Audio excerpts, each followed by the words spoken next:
When the security alarm went off at 3:47 a.m. on the 42nd floor, Caleb Monroe had exactly 90 seconds to decide whether to save his job or save lives. The choice would cost him everything he'd worked for, or prove that a single father with nothing left to lose could still shake the foundations of a billionaire's empire. If you want to know how one man's midnight discovery brought Chicago's most powerful woman to her knees, stay with me until the end. And please, hit that like button and drop a comment telling me what city you're watching from. I love seeing how far these stories travel. The fluorescent lights in the employment office hummed with the particular frequency of desperation. Caleb Monroe sat in a plastic chair that had seen better decades, watching the clock tick toward 4:15 p.m., while his phone buzzed with another message from the after-school program. Emma's pickup time was 5:30. He had exactly 75 minutes to get this job, get across town, and get his daughter before they started charging late fees he couldn't afford. The woman behind the desk hadn't looked up in 8 minutes. "Mr. Monroe?" She finally raised her eyes, her expression suggesting she'd already made her decision and was simply going through motions. "You understand this is an overnight security position, midnight to 8 a.m., 6 nights a week?" "Yes, ma'am." "The Whitmore Tower, 73 floors, commercial and residential. You'd be the only guard on duty during those hours." She paused, and something flickered across her face. Concern, maybe, or warning. "The last 3 people quit within 2 weeks. The one before that lasted 4 days. Caleb kept his expression neutral. He'd learned that trick in the Marines, back when he still had a future that made sense. What were their reasons? They didn't give detailed exit interviews. The woman's tone suggested she knew more than she was saying. One mentioned the building felt off at night. Another said the isolation was unbearable. The third just stopped showing up. "I can handle isolation." "Can you handle 73 floors of empty hallways when the heat kicks on and every settling sound feels like footsteps? Can you handle checking emergency exits that haven't been opened in months, going into mechanical rooms where the only company is equipment that shouldn't make the noises it does?" She leaned forward slightly. "Mr. Monroe, I've been doing this job for 17 years. I've placed security guards in hospitals, warehouses, construction sites. I've never had a position with this kind of turnover. There's something about that building after midnight that gets to people." Caleb thought about the eviction notice tucked in his jacket pocket. He thought about Emma's art teacher gently suggesting he might want to budget for new shoes, since the ones his daughter wore had holes developing in the soles. He thought about the $1,847.36 in medical debt from Sarah's final hospital stay, debt that the collection agency assured him would follow him regardless of where he worked or how he felt about it. "When can I start?" The woman studied him for a long moment, and Caleb recognized the look. It was the same expression the grief counselor had worn when he'd refused another session, the same one Emma's principal had given him when he'd explained again why he couldn't volunteer for the field trip. It was the look people gave when they knew you were making a choice out of necessity rather than wisdom, and they were deciding whether to push back or let you own your mistakes. "Tonight," she finally said. "Midnight. The building manager will meet you in the main lobby to provide credentials and walk you through protocols. The pay is $18.50 an hour, time and a half after 40 hours. Direct deposit, weekly." Caleb did the math automatically, a skill he'd developed over 2 years of single parenthood. 48 hours a week, 52 weeks a year, minus taxes. It wouldn't make them comfortable, but it would make them stable. Emma could stay in her school. They could keep the apartment. He could maybe finally start chipping away at the debt instead of watching it grow. "I'll be there." "Mr. Monroe." The woman pulled out a form and slid it across the desk. "This is a liability waiver, standard for overnight positions in high-rise buildings. You're acknowledging that you understand the inherent risks of working alone in a 73-story structure during hours when emergency response times may be delayed." He signed without reading it. He'd signed a dozen worse things in the past 2 years. The woman handed him a packet of paperwork. "Good luck," she said, and the way she said it made Caleb wonder, not for the first time that day, exactly what he'd just agreed to. Emma was waiting on the steps of the community center when Caleb pulled up at 5:43, her backpack beside her and her nose buried in a library book with a dragon on the cover. She looked up as he approached, and the smile that crossed her face made every humiliation of the day worth it. "Did you get it?" She scrambled to her feet, the book forgotten. "I got it." Caleb pulled her into a hug, breathing in the scent of the strawberry shampoo they'd bought on sale. "Starting tonight." Emma pulled back, her 8-year-old face creasing with concern that no child should have to carry. "Tonight? But that means you'll be gone when I go to sleep." "Mrs. Chen from 4B already said she'd stay with you. She'll make dinner, help with homework, make sure you brush your teeth." He knelt down to her level, meeting her eyes. "It's good money, Em. Better than the warehouse job. Better than anything else I've found." "How much better?" The question broke his heart a little. Emma had learned to think in terms of money too early, the way children in war zones learn to think in terms of shelter and safety. It was a different kind of poverty, but poverty nonetheless, the poverty of security, of certainty, of childhood that didn't require constant calculation. "Better enough," he said. "We'll be okay." Emma studied him with the two wise eyes of a child who'd lost her mother and learned that adults couldn't always protect you from the things that hurt. Then she nodded, accepting his answer the way she'd learned to accept the dozen other compromises their life required. "What kind of building is it?" "Big office tower downtown, 73 floors. I'll be making sure everything stays safe while people are sleeping." "Like a superhero?" Caleb smiled despite the weight in his chest. "Like a very boring superhero who mostly walks around checking locks and watching security cameras." "That's still important." Emma picked up her backpack, slinging it over one shoulder with the casual efficiency of someone who'd mastered independence too young. "Mom always said the most important jobs are the ones nobody notices until something goes wrong." The mention of Sarah hit Caleb like it always did. Unexpected, even though he should have learned to expect it by now. Emma talked about her mother in present tense sometimes, as if Sarah was simply away on a trip and might come home any moment with stories and hugs. The grief counselor said it was normal, that children processed loss differently than adults. Caleb wasn't sure he processed it at all. "Your mom was right about a lot of things," he managed. They walked to the bus stop in comfortable silence, Emma's hand in his. The evening commute was in full swing, Chicago's streets choked with cars and buses and pedestrians flowing toward homes and dinners and lives that felt, from Caleb's perspective, impossibly normal. He watched a man in an expensive suit climb into a town car, talking on a phone that probably cost more than Caleb's monthly rent. He watched a woman in scrubs hurry toward the L station, exhaustion written in every line of her body. He watched teenagers laughing outside a pizza place, entirely unburdened by the weight of responsibility. "Dad?" Emma squeezed his hand. "You're doing the thing again." "What thing?" "The thing where you go somewhere else in your head and forget I'm here." Caleb squeezed back. "Sorry, kiddo, just thinking about the new job." "Are you nervous?" The question surprised him. Emma was perceptive, but she usually focused that perception on practical matters. Whether they had enough milk for the week, whether his mood meant bills had arrived, whether the strange sound the heater made was something to worry about. "A little," he admitted. "It's been a while since I started something new." "You'll be great." Emma said it with the absolute confidence of a child who still believed her father could do anything. "You're the best at keeping people safe." Caleb thought about the Marines, about the things he'd been trained to do and the things he'd actually done. He thought about coming home to find Sarah in their bed, already gone, the cancer having taken its final toll while he was at the warehouse loading trucks. He thought about all the ways he'd failed to keep anyone safe when it actually mattered. "Thanks, Em." They rode the bus home in silence, Emma reading her dragon book while Caleb stared out the window and tried not to calculate how many hours of sleep he'd get before his shift started. Mrs. Chen was waiting at their apartment door when they arrived, a covered dish in her hands that smelled like garlic and ginger. "I made extra stir-fry," she announced in her no-nonsense way. "You need to eat before work. Emma needs vegetables. Everybody wins." Caleb had learned not to argue with Mrs. Chen. She was 73, had survived the Cultural Revolution, raised 4 children, buried 1 husband, and maintained a certainty about how the world should operate that bordered on supernatural.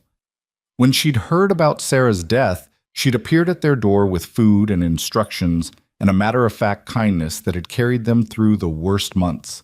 They ate together at the small kitchen table, Emma chattering about her day while Mrs. Chen asked pointed questions about homework and friends, and whether that boy Jason was still being a nuisance during recess. Caleb barely tasted the food, his mind already shifting to the night ahead. At 10:30, he showered and changed into the dark pants and white shirt the employment agency had specified.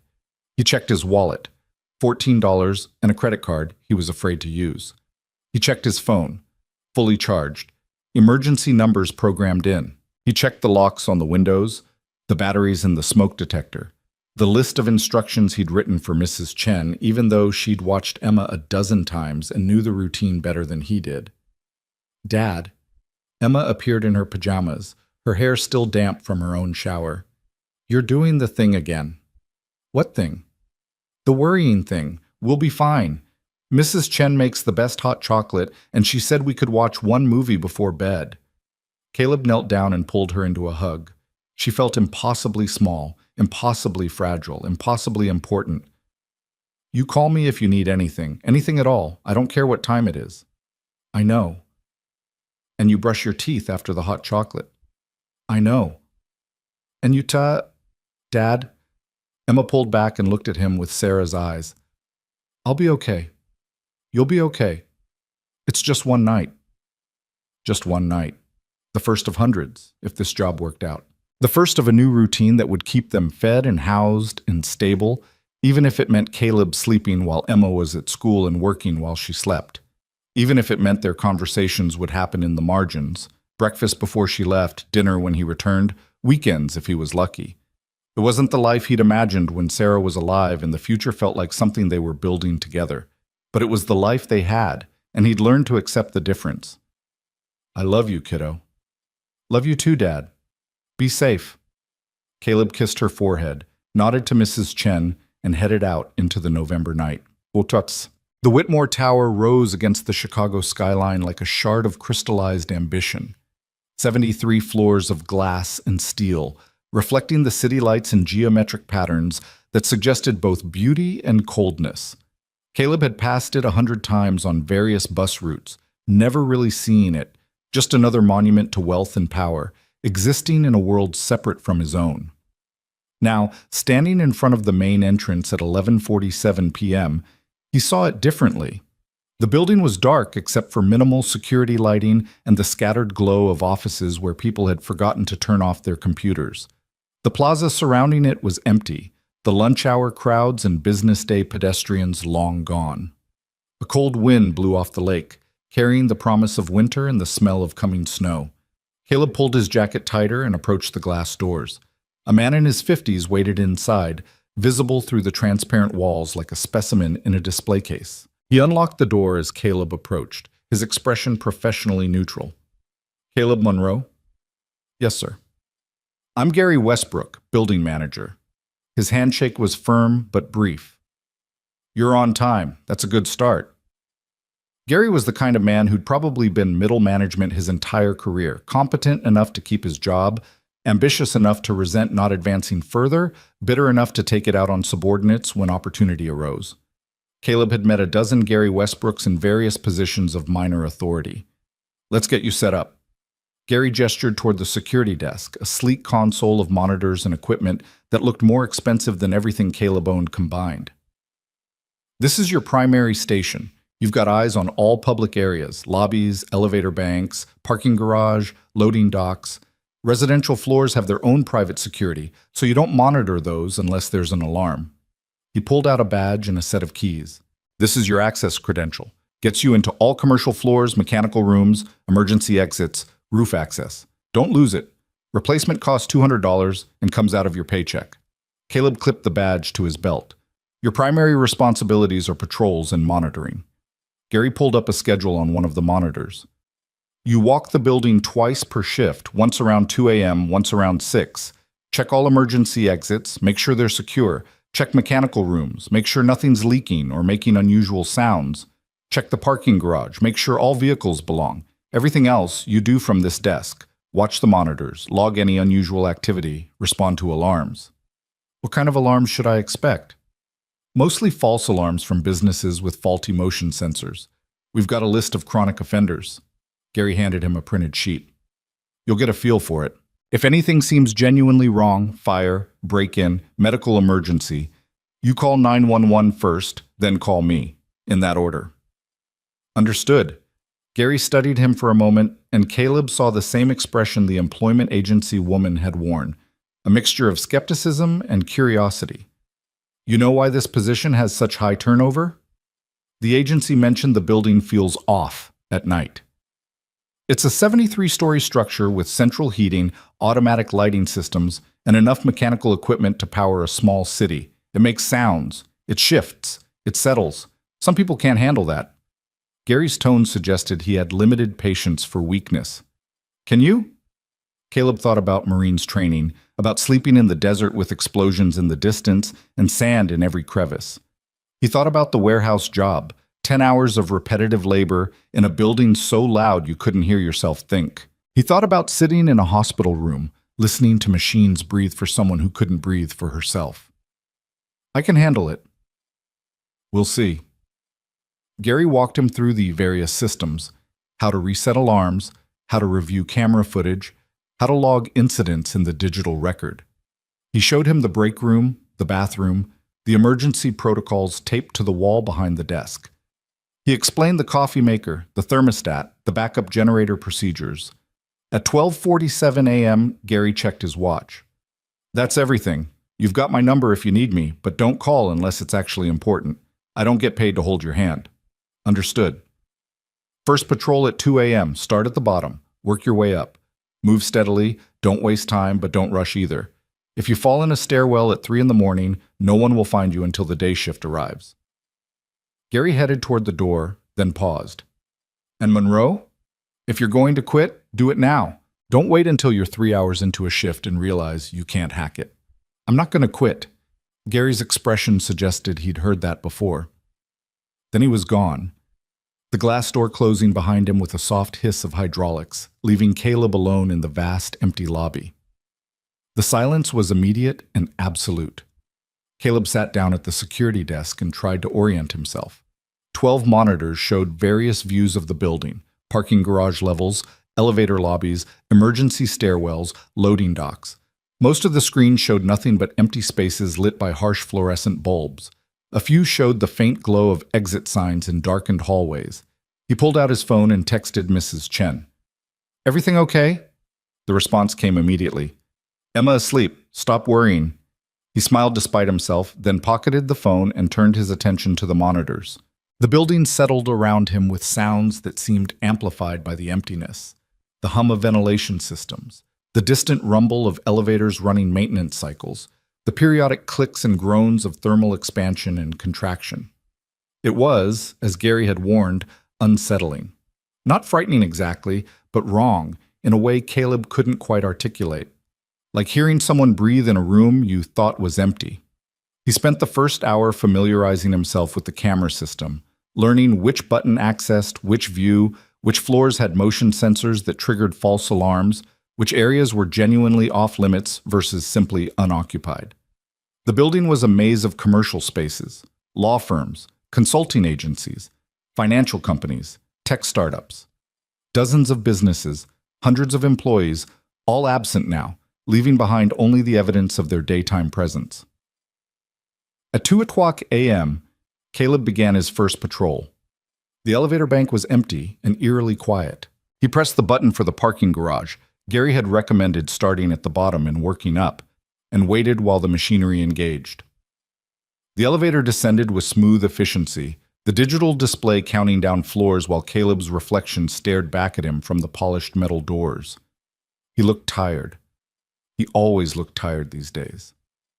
The parking garage was 4 levels deep, a concrete labyrinth of support pillars and painted lines and vehicles that cost more than Caleb's annual salary. He walked the first level systematically, checking each car against the list of registered vehicles, looking for anything unusual.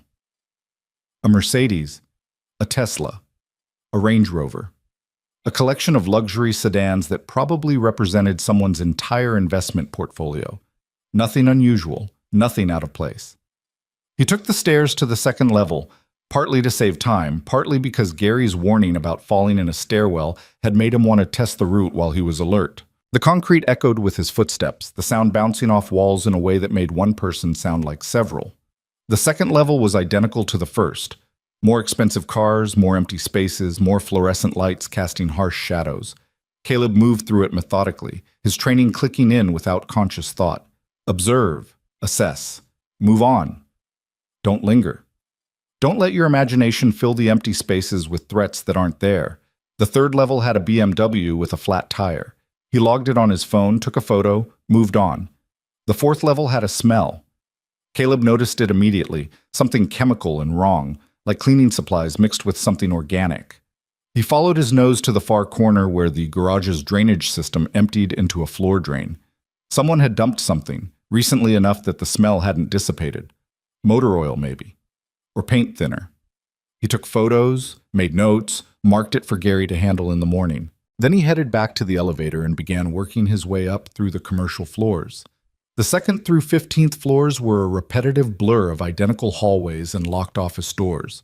Caleb checked each emergency exit, confirmed each lock, noted which businesses left lights on and which maintained proper security. A law firm on the 7th floor had left a conference room door propped open with a wastebasket. Caleb closed and locked it. An accounting office on the 11th floor had windows open despite the November cold. Caleb closed them and logged the incident. He was starting to understand why people quit. It wasn't the isolation exactly, or even the unsettling sounds of the building settling. It was the emptiness. The sense that all this space, these thousands of square feet of offices and hallways and meeting rooms, existed only to be filled during daylight hours, and without people, it lost any purpose or meaning. Walking through it felt like trespassing in a place that wasn't meant for human habitation after dark. The 16th through 30th floors were more of the same. Tech companies with expensive furniture and walls covered in motivational posters. Consulting firms with locked file rooms and reception areas designed to intimidate. Financial advisors with panoramic views of the city lights spreading out toward distant suburbs. Caleb paused at a window on the 23rd floor and looked out at Chicago sleeping below him. From this height, the city looked peaceful, the usual chaos of traffic and noise reduced to scattered lights and occasional movement. He could see the river reflecting streetlights, the lake stretching away into darkness, the distant glow of O'Hare Airport. Somewhere down there, Emma was sleeping in their small apartment while Mrs. Chen dozed in the armchair. Somewhere down there, thousands of people were living lives that had nothing to do with Whitmore Tower or overnight security or the choices desperation forced you to make.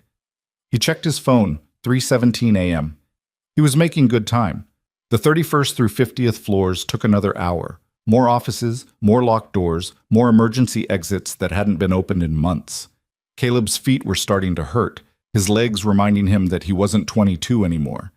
That the Marine Corps was a decade behind him, that loading trucks at the warehouse had been physically demanding, but at least predictable. On the 42nd floor, he found the first mechanical room. It was tucked away at the end of a hallway marked Authorized Personnel Only, behind a door that required his keycard to access. The room itself was smaller than he'd expected, maybe 20 by 30 feet, crammed with machinery he only half understood. Heating and cooling systems, electrical panels, backup power equipment, and against the far wall, a fire suppression system with pressure gauges and valve controls. Caleb had basic training in building systems from the Marines, enough to recognize when something was wrong, not enough to fix it himself. He walked the perimeter of the room, checking for leaks, listening for unusual sounds, looking for anything that seemed out of place. The fire suppression system caught his attention. The pressure gauges showed readings that seemed low, not critically low, but lower than the safety ranges marked in green on the dials. He checked the logbook mounted on the wall beside the system. According to the maintenance records, everything had been inspected and certified safe 3 days ago. According to the gauges, that certification was wrong. Caleb stood there for a long moment, trying to decide if he was seeing an actual problem or just misunderstanding the equipment. He'd been awake for nearly 20 hours. He was tired. Maybe he was reading the gauges wrong. He pulled out his phone and took photos of the pressure readings and the maintenance log. Then he moved on to the rest of his patrol, the nagging concern following him like an unwelcome companion. The 51st through 73rd floors were residential, luxury apartments with their own private security systems that he wasn't authorized to access. He checked the emergency exits in the shared hallways, confirmed the fire doors were properly closed, made sure the evacuation route lighting was functional. By the time he returned to the security desk, it was 5:43 a.m. Caleb sat down heavily, his legs grateful for the rest. He reviewed his notes and photos, entered the required information into the digital log, marked items for Gary's attention: the BMW with the flat tire, the open windows on 11, the drainage smell in the garage. He hesitated over the fire suppression readings. On paper, it seemed like nothing, just some gauges reading slightly lower than optimal. The maintenance log insisted everything was fine. Professional technicians had certified the system safe. Who was Caleb Monroe, overnight security guard with one shift under his belt, to question their expertise? But Sarah's voice echoed in his memory. Trust your instincts. If something feels wrong, it probably is wrong. He logged it as a concern, included the photos, noted that it might be nothing but wanted documentation in case it became something. Then he sat back and waited for sunrise. The building came alive slowly as 6 a.m. approached. Lights began flickering on in offices where early arrivals started their days. The elevator bank activated, cars moving between floors in response to calls Caleb couldn't see. The parking garage began filling with vehicles as the first wave of workers arrived. At 7:30, the day shift security guard arrived, a cheerful man named Marcus who immediately made coffee and offered Caleb a cup. "How was your first night?" Marcus asked, settling into the chair Caleb had just vacated. Quiet, uneventful. Caleb decided not to mention the fire suppression concerns. Not yet. Not until he knew if it was actually a problem. "That's good. That's how most nights should be." Marcus pulled up the incident log and scanned Caleb's entries. "Good detail work. Gary will appreciate that." Caleb left the tower at 8:03, exhausted but satisfied. He'd made it through his first shift. He hadn't quit. He'd done the job they'd hired him to do. Emma was still asleep when he got home, Mrs. Chen dozing in the armchair exactly as he'd pictured.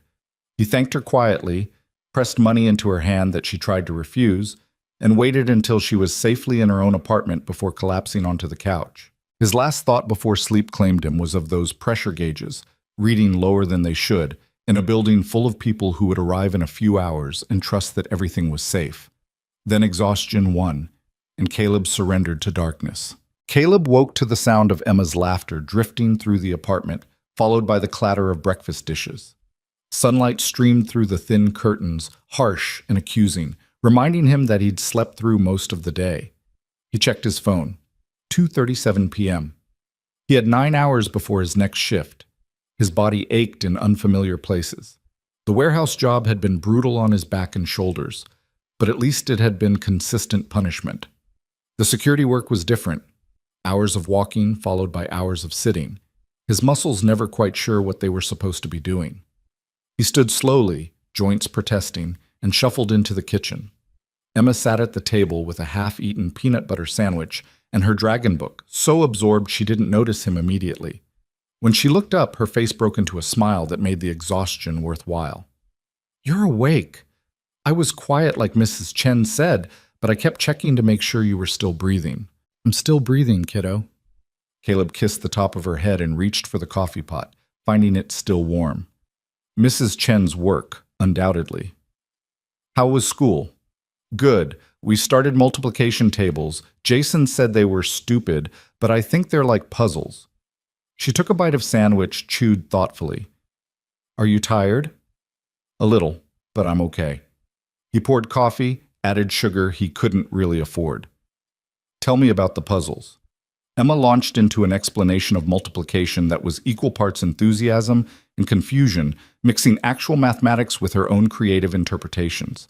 Caleb listened, sipping coffee and letting her voice chase away the lingering disorientation of sleeping through daylight. This was why he'd taken the job. These moments, this smile, the ability to give her something resembling stability. His phone buzzed. A message from Gary Westbrook. "Need to discuss your incident report. Call when you're up." Caleb's stomach tightened. He'd known the fire suppression notation would draw attention, but he hadn't expected contact this quickly. He waited until Emma finished her story about how multiplication was secretly dragon magic, then excused himself to the bedroom. Gary answered on the second ring. "Monroe, about your report from last night." "Yes, sir." "The fire suppression readings on 42. You flagged them as concerning." There was something in Gary's voice that Caleb couldn't quite identify. Not anger exactly, but not approval either. "I had maintenance pull the records. According to their logs, that system was inspected and certified 3 days ago by a licensed technician." "I saw the maintenance logs, sir. I also saw the pressure gauges. They were reading below the green safety zone." A pause. "Gauges can be faulty, especially in older systems. Should I not report gauge readings if they seem wrong? I'm saying you need to understand the difference between actual problems and equipment quirks." Gary's tone had shifted toward patient condescension. "This building is 40 years old. Some of the systems have been here since construction. We know which ones need recalibration, which ones run hot, which ones run cold. The maintenance team knows this building better than anyone." Caleb thought about the Marines, about lieutenants who'd dismissed enlisted concerns because rank supposedly meant wisdom.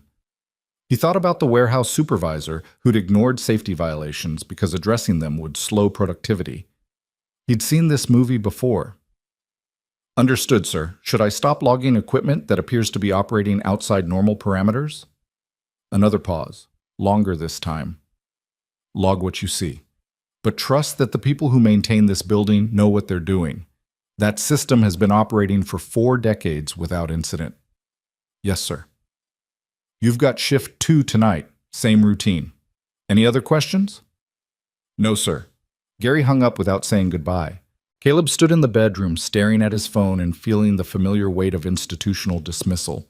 He could push back, insist someone actually check the system rather than just consulting logs.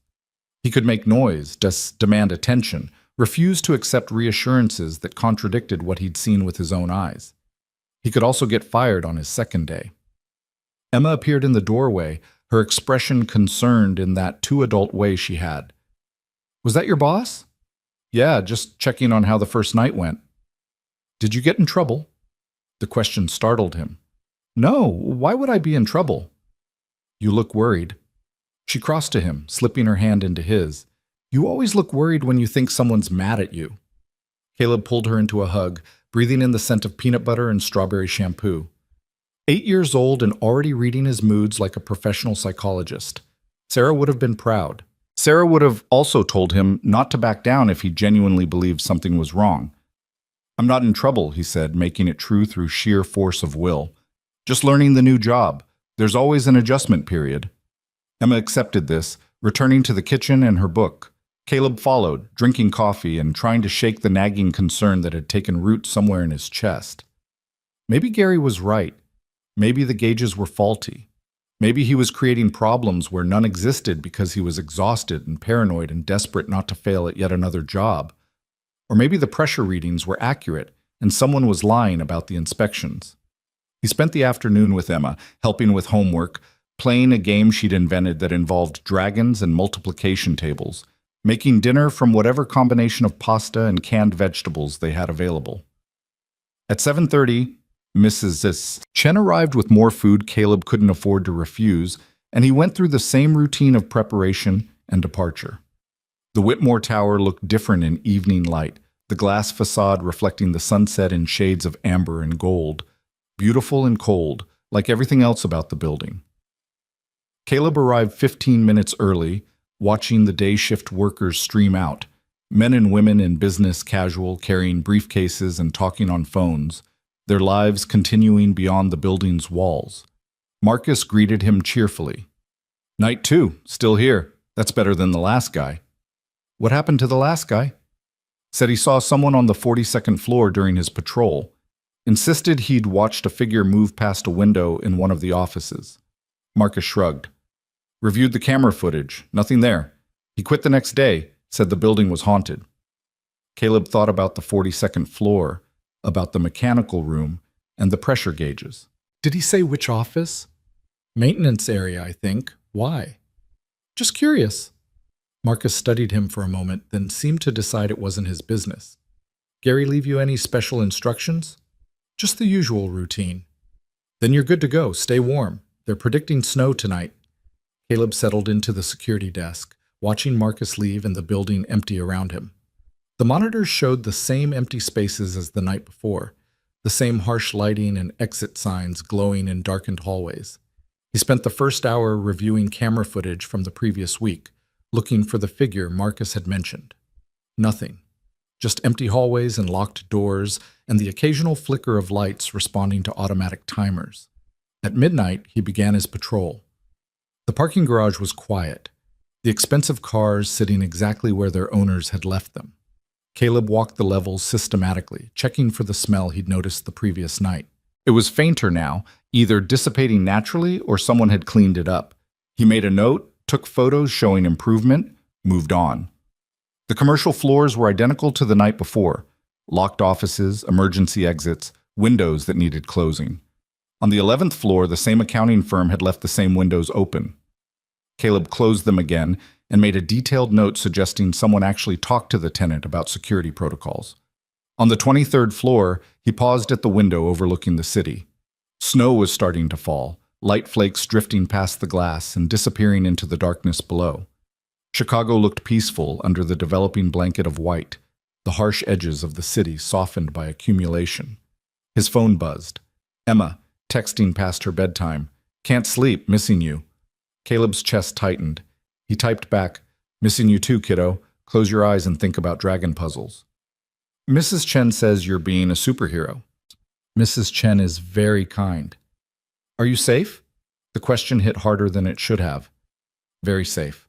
Just walking around a big empty building. Go to sleep. I'll see you in the morning. Promise? Promise. He pocketed the phone and continued his patrol, Emma's concern following him like a shadow. She shouldn't have to worry about whether he'd make it home. She was 8 years old. She should be worried about homework and friends and whether dragons were real, not whether her father would survive another night of work. The 42nd floor waited like an accusation. Caleb took the stairs instead of the elevator, moving slowly through the concrete passages and listening to the building settle around him. The sounds were more familiar tonight. He recognized the pattern of the heating system cycling, the distant hum of elevator machinery, the periodic groans of thermal expansion. Still unsettling, but no longer alien.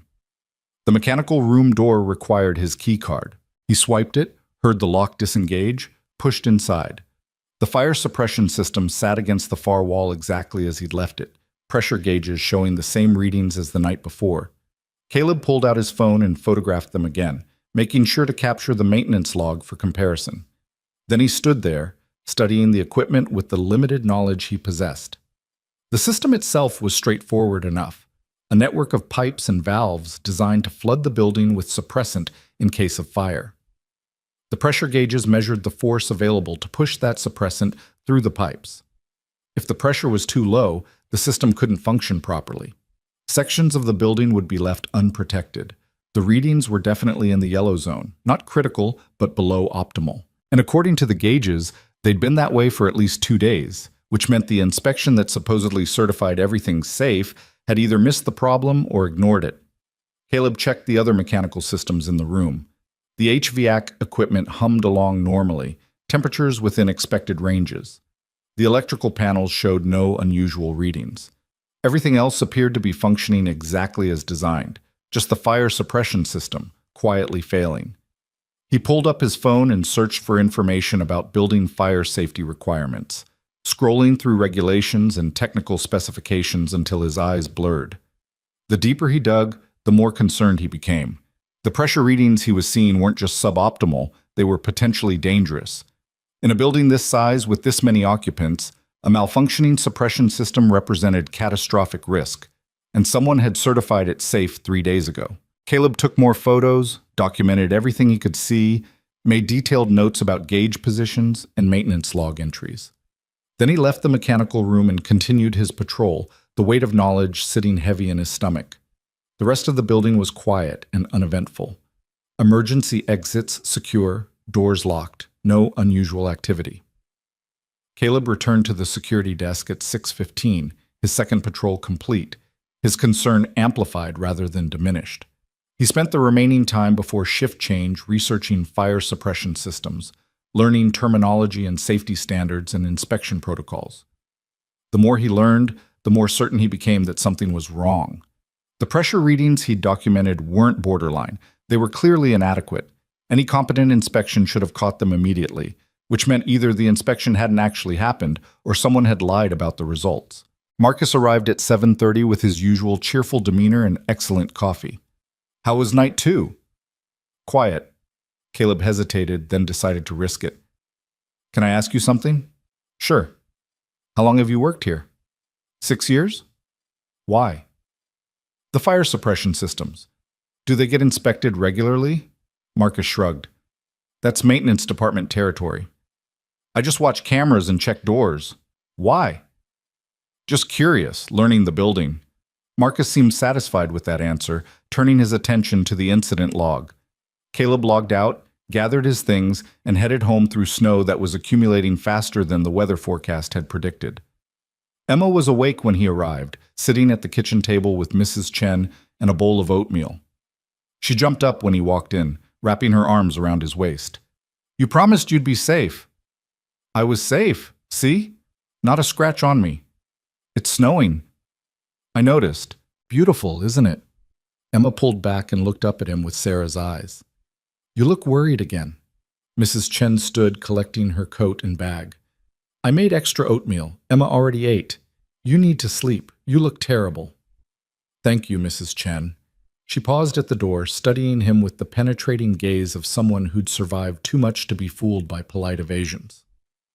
This new job, it's good for you? It pays the bills. That's not what I asked. Caleb met her eyes. It's fine. Just an adjustment period. Mrs. Chen nodded slowly, accepting his answer without necessarily believing it. Then she was gone, leaving Caleb alone with Emma and a bowl of oatmeal he was too anxious to eat.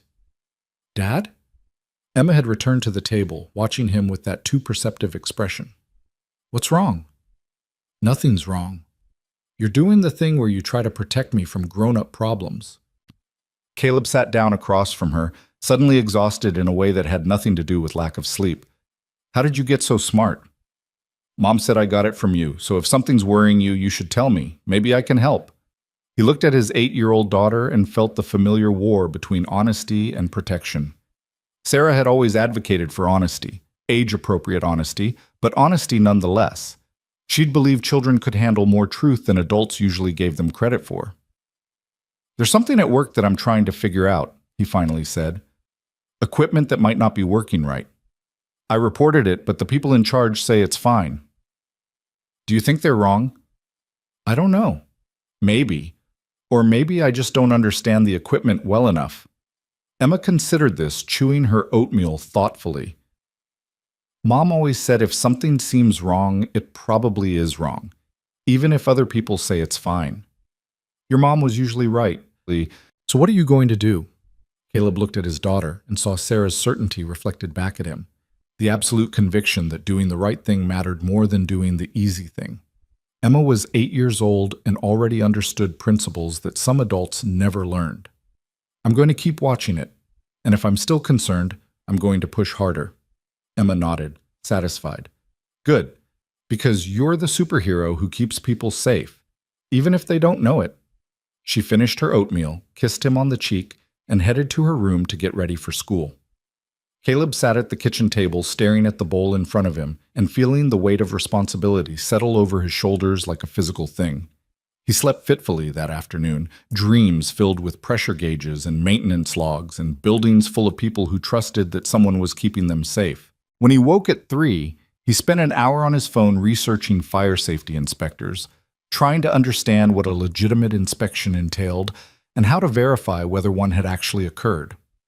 Emma came home from school full of stories about the snow and her friend Maya, who'd brought hot chocolate in a thermos and shared it at lunch.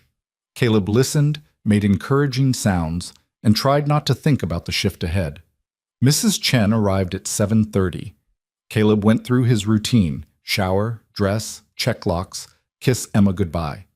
The snow had stopped but left several inches of accumulation, making the bus ride downtown slow and anxious. He He arrived at the Whitmore Tower at 11:40, finding Marcus already preparing to leave. "Night 3, Marcus said. "You're setting records. Gary mentioned you might have questions about maintenance protocols?" So Gary had been talking to the day shift. Caleb kept his expression neutral. "Just trying to understand how things work. Gary said to tell you the maintenance team has been with this building for years. They know what they're doing. Trust the process." Marcus handed him a coffee. "His words, not mine.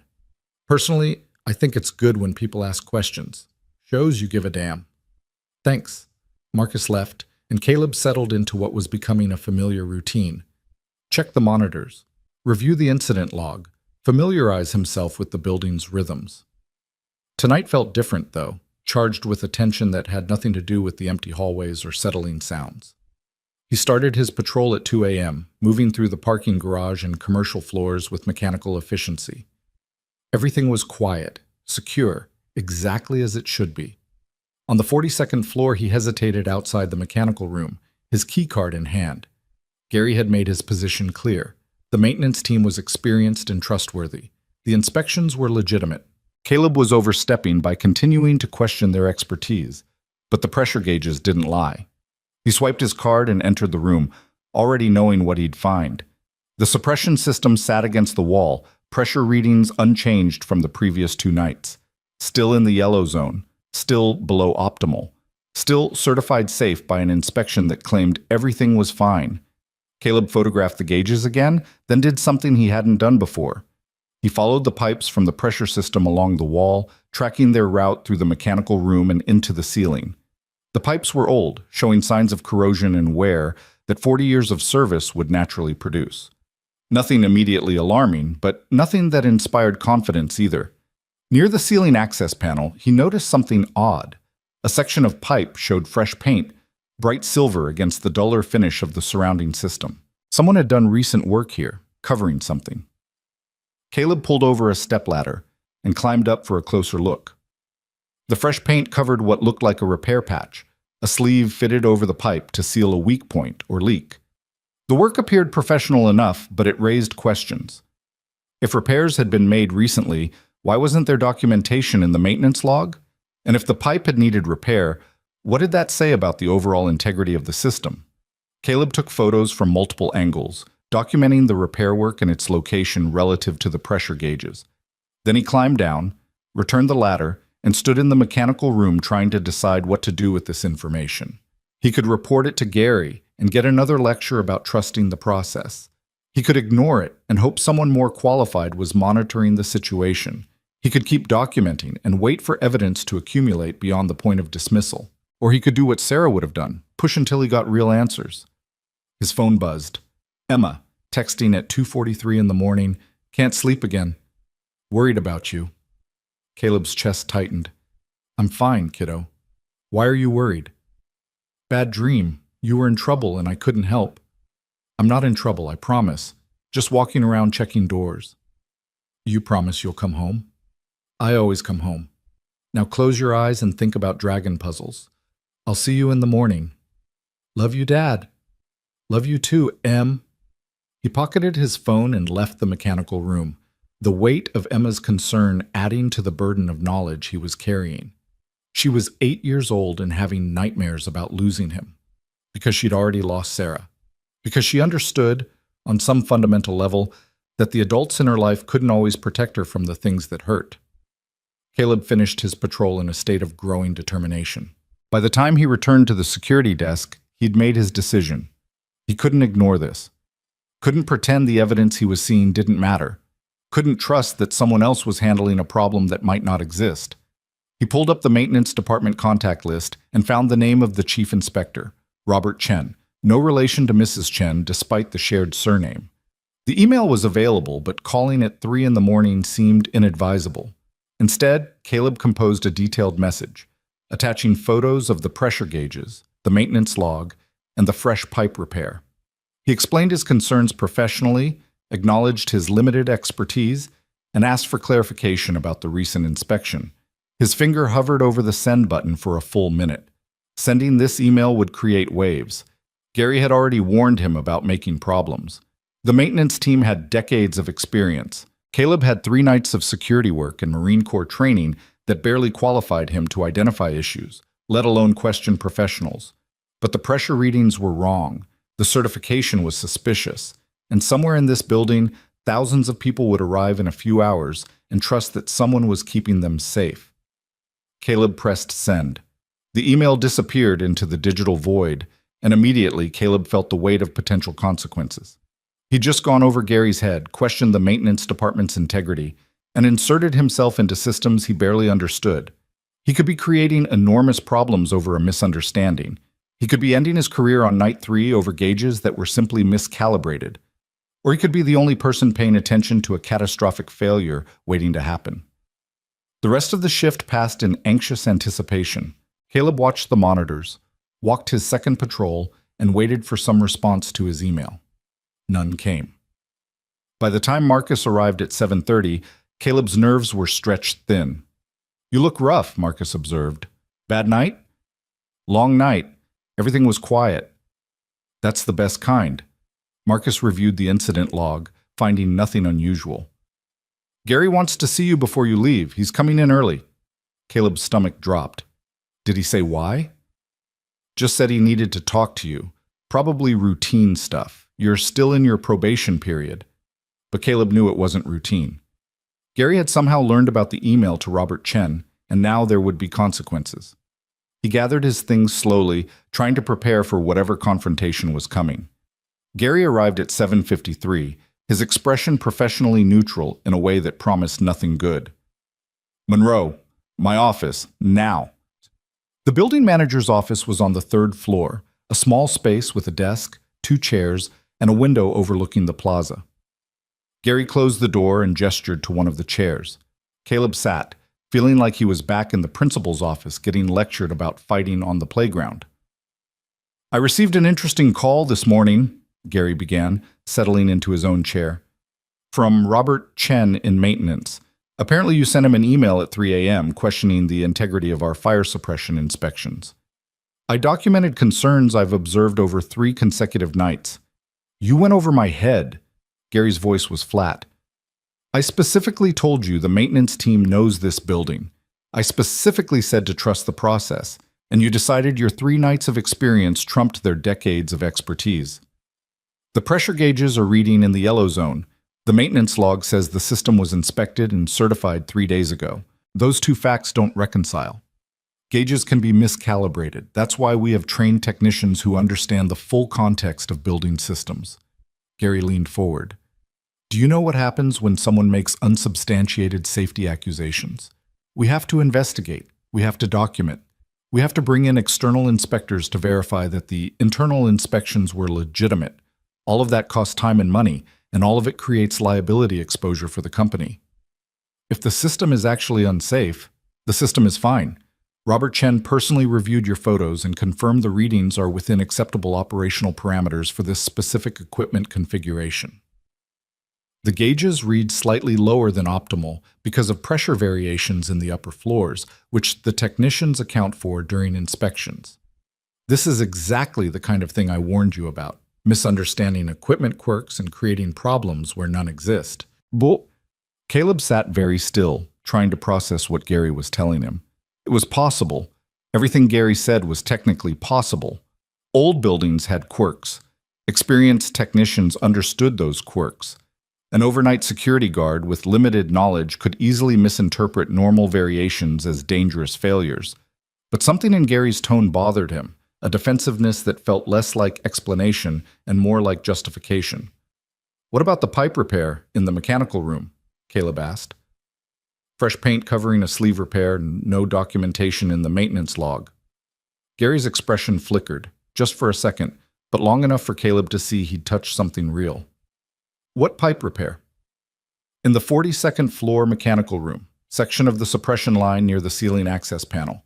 Recent work, professional installation, no record in the logbook."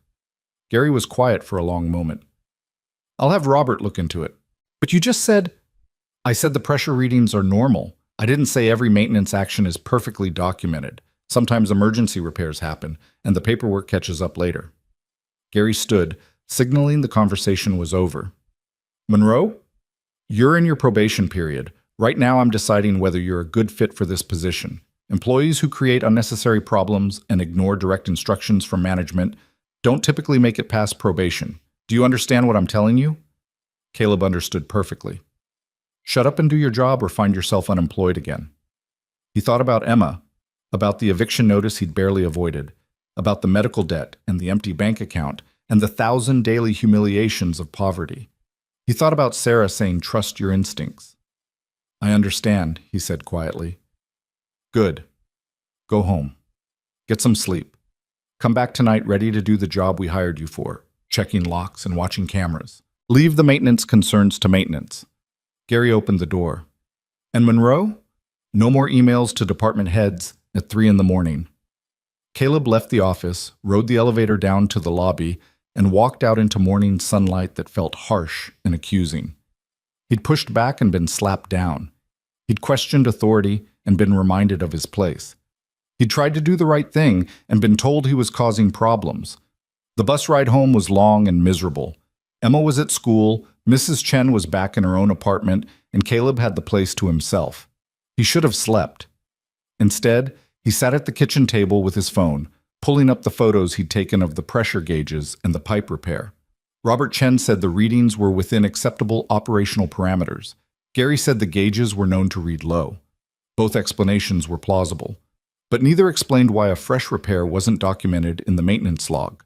Caleb stared at the photo until his eyes burned, then finally surrendered to exhaustion. He collapsed on the couch and dreamed of buildings on fire, of people trapped behind locked doors, of Emma asking why he hadn't kept his promise to come home.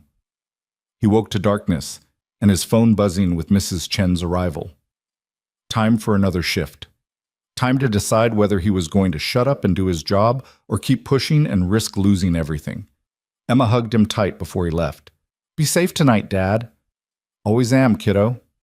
And if something's wrong, you'll fix it, right?" Caleb looked at his daughter and saw absolute faith reflected in her eyes, the unshakable belief that her father would do what was right, regardless of consequences. 8 years old and already understanding more about integrity than most adults ever learned. "Right," he said, and hoped he could make it true. The Whitmore Tower felt different on night 4.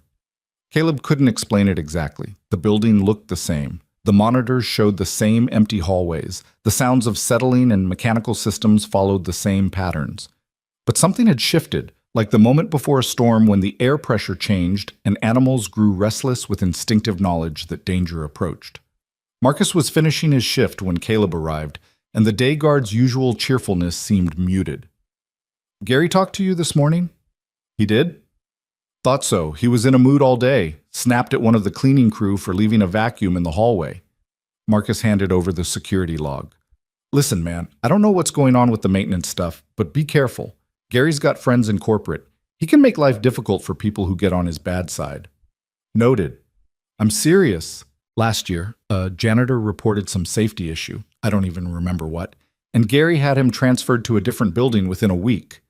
Claimed it was for operational efficiency, but everyone knew it was punishment. Marcus grabbed his coat. "Just watch your back."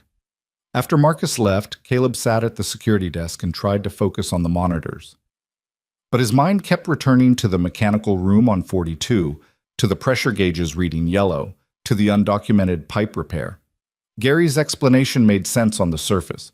Old buildings had quirks, experienced technicians understood those quirks. Emergency repairs sometimes preceded paperwork. All of it was plausible. But plausible wasn't the same as true. At midnight, Caleb began his patrol with a sense of purpose that overrode the anxiety churning in his stomach.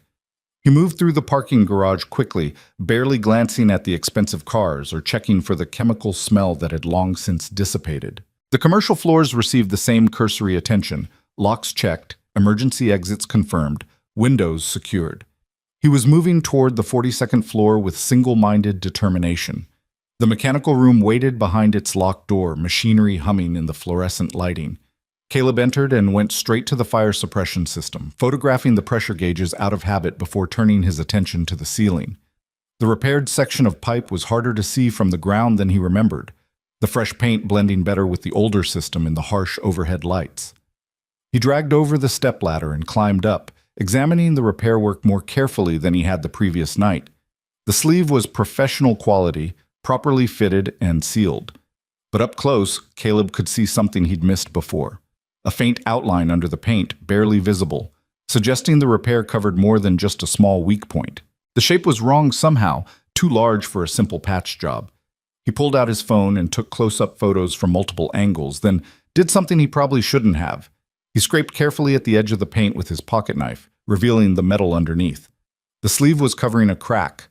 Not a small stress fracture or pinhole leak, but an actual crack running several inches along the pipe's circumference. Someone had installed a repair sleeve and painted over it, hiding evidence of structural failure. Caleb's hands were shaking as he photographed the exposed crack. This wasn't a quirk or a calibration issue or normal operational variation. This was a pipe that had failed, been patched rather than replaced, and then concealed with paint and falsified inspection records. He climbed down from the ladder, his mind racing through implications. The fire suppression system was compromised. The inspection that certified it safe was fraudulent. And Gary knew, or at least suspected, which explained his defensive reaction to Caleb's questions. The question was what to do about it. Going to Gary again was pointless. He'd already made clear that Caleb's concerns weren't welcome. Robert Chen in maintenance had dismissed the pressure readings and probably wouldn't appreciate being contradicted with evidence of actual structural failure. Caleb could try going higher up the chain, but he didn't know who that was or how to contact them without creating exactly the kind of waves Gary had warned against. Or he could document everything, file an official incident report under his own name, and let the chips fall where they may. His phone buzzed. Emma, texting at 12:43. Still can't sleep. Keep thinking about your work problem. Caleb stepped out of the mechanical room to respond. You should be asleep, kiddo. School tomorrow. I know, but I keep thinking about what you said, about equipment that might not be working right. It's grown-up stuff. Don't worry about it. But you're worried, I can tell. Caleb leaned against the hallway wall, staring at his phone and feeling the weight of his daughter's perception. She was 8 years old and already shouldering burdens that should have been his alone. She should have been sleeping peacefully, dreaming about dragons and school friends, not lying awake worrying about problems she couldn't solve. I'm figuring it out, he typed. That's my job. Your job is to sleep and learn multiplication and not worry about me. That's not how it works, Dad. We worry about each other. That's what families do. The simple truth of it hit him hard. Sarah had worried about both of them, carrying the burden of anxiety and planning while Caleb deployed or worked or pretended he had everything under control. When she got sick, Emma had absorbed that role without being asked, watching her father with the same careful attention Sarah had shown, ready to step in when he faltered. You're right, he admitted, but I need you to trust me on this one. I'm handling it. By doing the right thing? By doing the right thing. Good. Love you, Dad. Love you too, Em. Now close your eyes. He pocketed his phone and returned to the mechanical room, standing in front of the fire suppression system and feeling the certainty settle over him like armor. This wasn't about keeping his job anymore. It wasn't about avoiding conflict with Gary or trusting the process or staying in his lane. It was about the fact that thousands of people would enter this building in a few hours and trust that basic safety systems worked. Caleb pulled out his phone and composed another email to Robert Chen, this time attaching the photos of the exposed crack along with detailed documentation of its location and the evidence of concealment. He explained what he'd found, acknowledged that he'd damaged paint to reveal the underlying problem, and requested immediate inspection by an independent third party. Then he did something he hadn't done before. He copied the email to every contact he could find in the building management directory. Gary Westbrook, the corporate office, human resources, even the owner's executive assistant, though he had no idea if Lauren Whitmore herself would ever see it. His finger hovered over the send button, and Caleb thought about all the ways this could destroy what little stability he'd managed to build. Gary would fire him. The maintenance department would deny everything. Corporate would close ranks to protect themselves from liability. He'd be unemployed again, explaining to Emma why they had to move, why she had to change schools, why her father couldn't keep a job for more than a week. But he'd also have evidence, photos and timestamps and documentation that would be very difficult to ignore. And if the building actually caught fire, if people actually died because he'd stayed silent about a system he knew was compromised, Emma would have to live with a father who'd chosen comfort over conscience. Caleb pressed send. The email disappeared into the corporate void, and this time the wait that followed felt different. Not anxiety exactly, but a strange calm that came from knowing he'd made his choice and would live with the consequences. He'd done what Sarah would have done, what Emma believed he would do, what the Marines had trained him to do: identify the threat, report it through proper channels, and trust that someone with authority would take appropriate action. He spent the next hour waiting for his phone to explode with angry calls from Gary or Robert Chen or someone in corporate. Nothing came.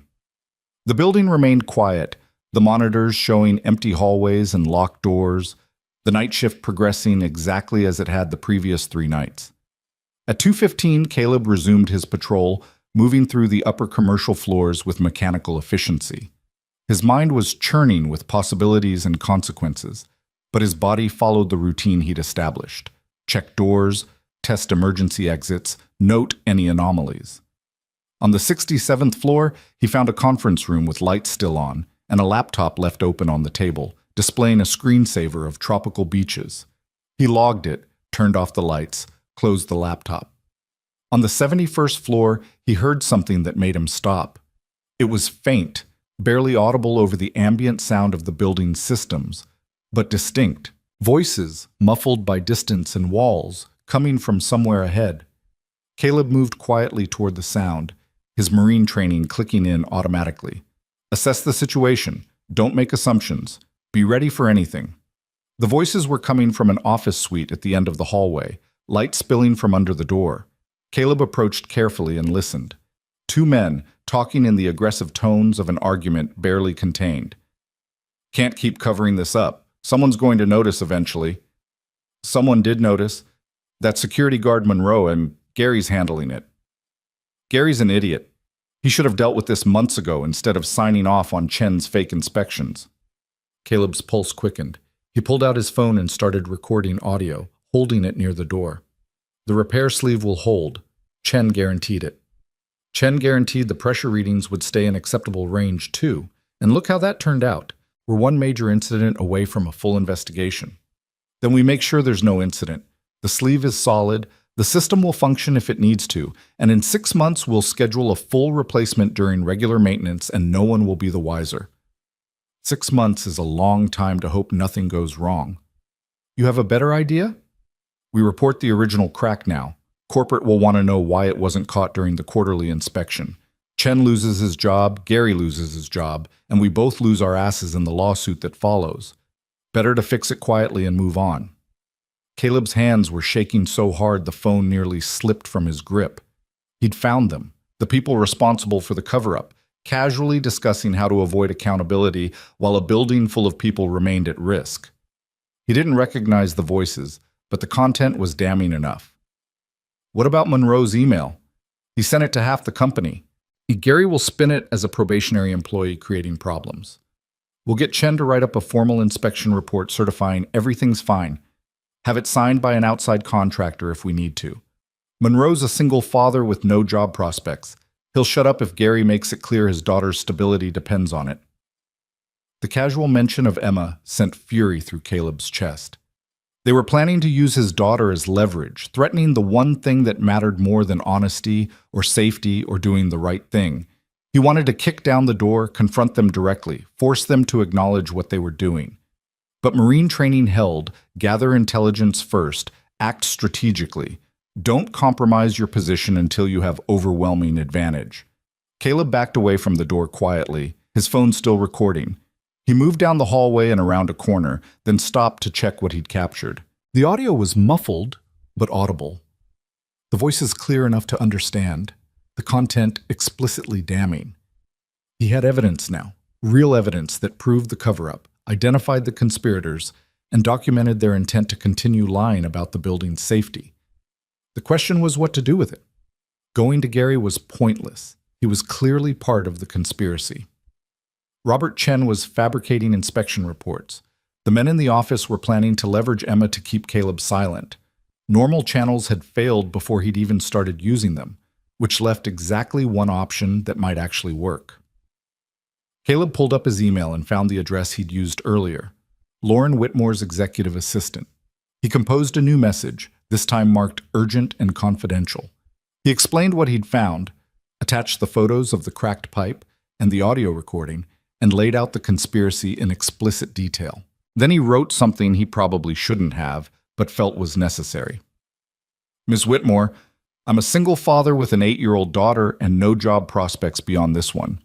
The people involved in this cover-up have made clear they'll use my daughter's welfare to keep me quiet. I'm sending you this information anyway because I took an oath once to protect people. And that oath didn't have an expiration date. Thousands of people will enter this building today trusting that basic safety systems work. They deserve someone paying attention when those systems fail. If you read this and ignore it, their blood is on your hands. If you read this and act on it, you'll save lives. Either way, I've done my job. Caleb Monroe, overnight security. He pressed send before he could second-guess himself, then sat down on the floor of the empty hallway and waited for the consequences to arrive. The office voices had gone quiet. Either the men had finished their conversation or they'd lowered their volume below what Caleb could hear. He considered trying to identify them, peeking through the office windows or waiting for them to leave, but decided against it. He had their voices on recording. He had their conspiracy documented. Adding faces to the evidence wouldn't change the fundamentals. At 3:47 in the morning, Caleb's phone rang. The number was unlisted, which probably meant corporate. Caleb answered, expecting Gary or someone in HR calling to fire him immediately. Instead, a woman's voice came through, crisp, professional, and absolutely furious. Mr. Monroe, this is Rachel Kim, executive assistant to Lauren Whitmore.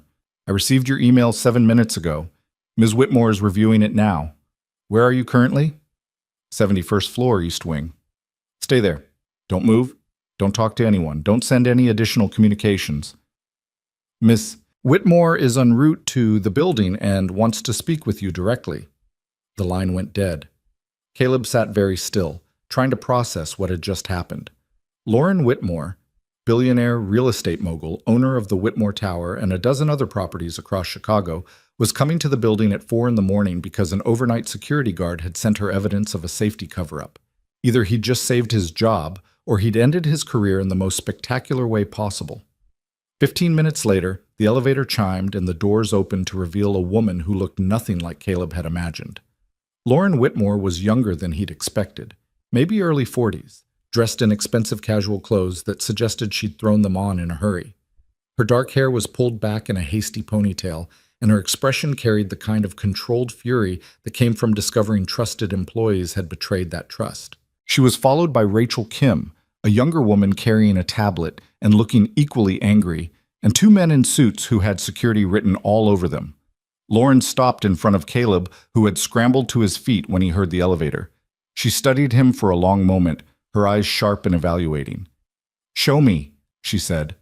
No introduction, no pleasantries, just a command that expected immediate compliance.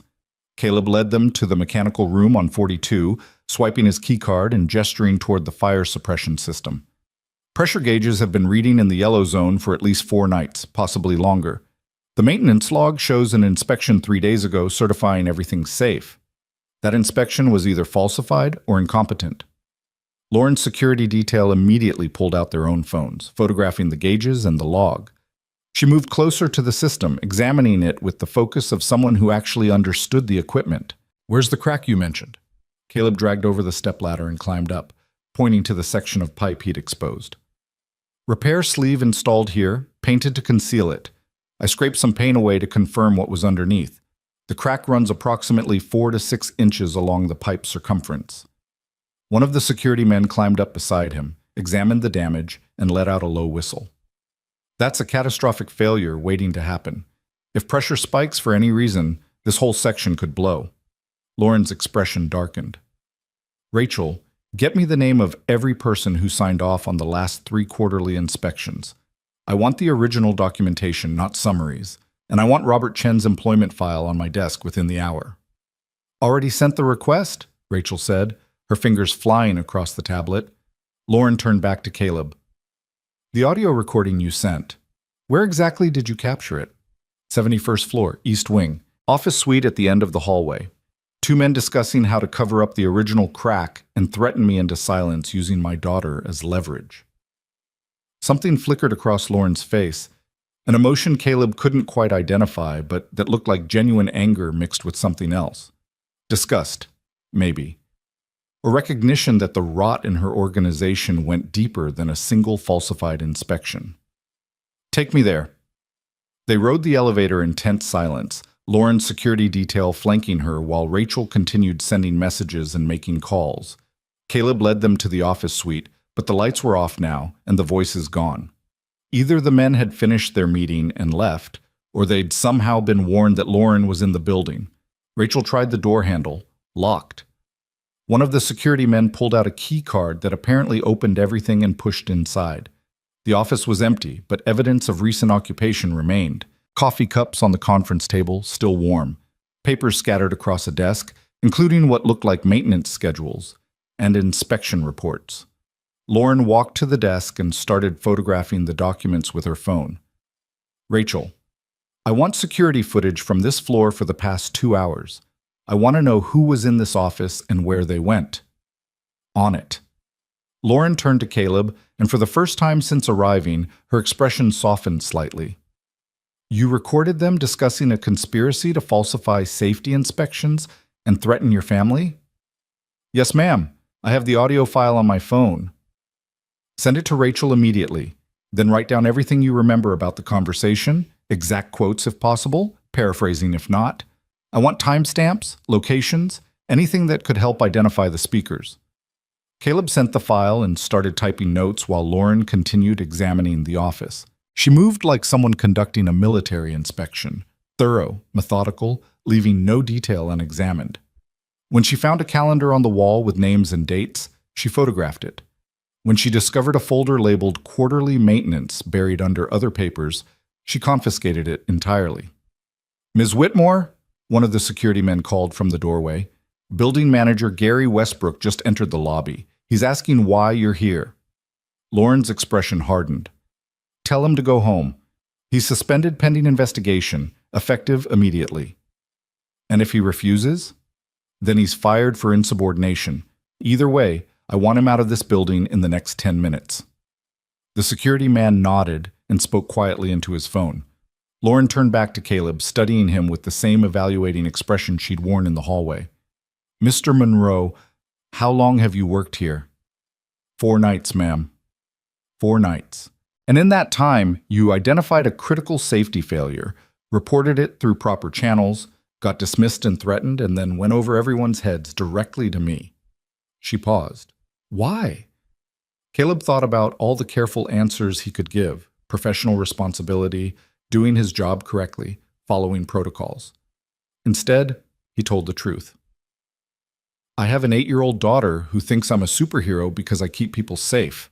I can't look her in the eye and tell her I let thousands of people walk into a building I knew was dangerous because keeping quiet was easier than making waves." Lauren was quiet for a long moment. Then she did something Caleb didn't expect.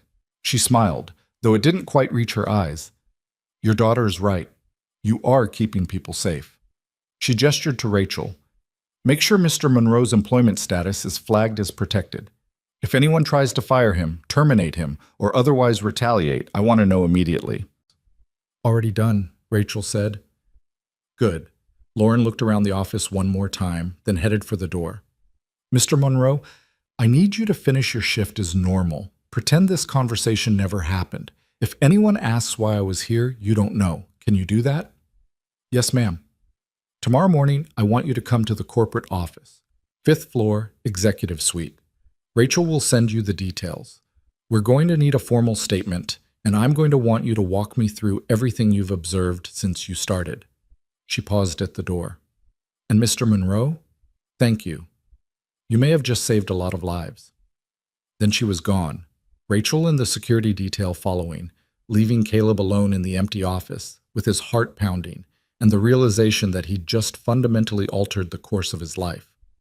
He finished his patrol mechanically, checking doors and emergency exits without really seeing them. His mind was churning through what had just happened, trying to understand the implications. Lauren Whitmore had responded immediately to his evidence. She'd suspended Gary, confiscated documents, and promised to investigate. She'd protected his employment and asked for his help. none of which guaranteed the building would actually be fixed or that the people responsible would face real consequences. Corporate investigations could disappear into bureaucratic black holes. Suspensions could become paid leave. Evidence could be explained away by expensive lawyers. But Lauren's fury had seemed genuine. Her immediate response suggested someone who actually cared about the safety failures rather than just the liability exposure. And the way she'd looked at Caleb when he mentioned Emma, that had been recognition from someone who understood what it meant to make difficult choices with limited options. Marcus arrived at 7:30, looking confused. Did something happen overnight? Gary called me at 6:30 ranting about insubordination and unauthorized access. Gary's having a bad morning. That's an understatement. He told me to report anything unusual you did during your shift. Anything I should know about? Caleb thought about Lauren's instruction to pretend their conversation hadn't happened. Quiet night, standard patrol, all secure. Marcus studied him skeptically but didn't push. If you say so, just watch yourself. Gary sounded ready to burn everything down. Caleb gathered his things and headed home through morning light that felt surreal after the night's events. He kept expecting his phone to ring with Gary demanding explanations or corporate rescinding Lauren's protection. Nothing came. The bus ride was ordinary, the walk to his apartment uneventful, the world continuing as if nothing fundamental had changed. Emma was eating breakfast when he arrived, and she took one look at his face and knew something was different. What happened? Caleb sat down across from her, suddenly exhausted in a way that had nothing to do with missing sleep. I did the right thing. We'll find out tomorrow if it was the smart thing, too. Emma considered this, chewing her toast thoughtfully. Mom always said the right thing and the smart thing were the same thing. You just had to be brave enough to see it. Your mom was wiser than me. That's why you married her. Emma finished her toast and came around the table to hug him. I'm proud of you, Dad, even if it was scary. Caleb held his daughter and felt something in his chest loosen, a tension he'd been carrying since the first night he'd noticed those pressure gauges. He'd done what he could. He'd reported the danger, provided evidence, and trusted someone with power to act on it. Everything else was beyond his control. I'm proud of you too, kiddo, for being brave enough to worry about me, even when I told you not to. That's what families do, Emma said, repeating her earlier wisdom. We worry about each other. Caleb spent the day trying to sleep and failing, his mind replaying the night's events and imagining dozens of possible outcomes. By the time Mrs. Chen arrived that evening, he'd worked himself into a state of anxious anticipation that even Emma noticed. You're doing the thing again, she said as he prepared to leave. What thing? The worrying thing. Whatever happened, you did your best. Now you have to trust that it's enough. 8 years old and already sounding like a philosopher. Caleb kissed her forehead and headed out for what might be his last shift at Whitmore Tower. The building felt different again, though Caleb couldn't articulate how. Marcus greeted him with unusual reserve, mentioning that corporate had been in and out all day asking questions. Gary was gone, apparently escorted from the premises by security. Robert Chen had been placed on administrative leave pending investigation. Rumors were flying about safety violations and cover-ups, though no one seemed to have details. Whatever you did, Marcus said quietly, it's got people scared. Be careful. Caleb logged in and began his shift, watching the monitors and waiting for whatever came next. At 10:30 that night, Caleb's phone rang with a call from Rachel Kim. Mr. Monroe Lauren Whitmore would like to speak with you. Are you available? Caleb glanced at the security monitors, confirming the building was quiet. Yes. Hold, please. There was a brief pause. Then Lauren's voice came through, sharp and focused despite the late hour. Mr. Monroe, I've spent the past 18 hours reviewing every maintenance record for this building going back 3 years. What I found is worse than your initial report suggested. Are you somewhere you can talk freely? Yes, ma'am. I'm alone at the security desk. Good. I need you to understand what you've uncovered, because tomorrow morning you're going to be asked to provide testimony to our legal team and potentially to city building inspectors. She paused, and Caleb heard papers rustling. The crack in the fire suppression pipe on 42 isn't an isolated incident. We found evidence of at least 6 other critical failures across multiple systems that were either inadequately repaired or not repaired at all. Robert Chen has been falsifying inspection reports for at least 18 months, possibly longer. Caleb's stomach dropped. 6 other failures. Structural supports in the parking garage showing stress fractures, HVAC systems operating outside safe parameters, emergency lighting circuits that haven't been tested in 2 years despite quarterly certifications. Chen would identify problems during inspections, then either ignore them or implement substandard repairs and certify everything as safe. Lauren's voice carried a fury that seemed barely contained. And Gary Westbrook knew. He approved every fraudulent report, signed off on every inadequate repair, and actively suppressed complaints from other employees who noticed problems. How did this go on for 18 months without anyone catching it? Because building safety inspections rely heavily on trust and documentation. City inspectors spot check systems rather than conducting comprehensive reviews, and they trust that internal maintenance teams are doing their jobs properly.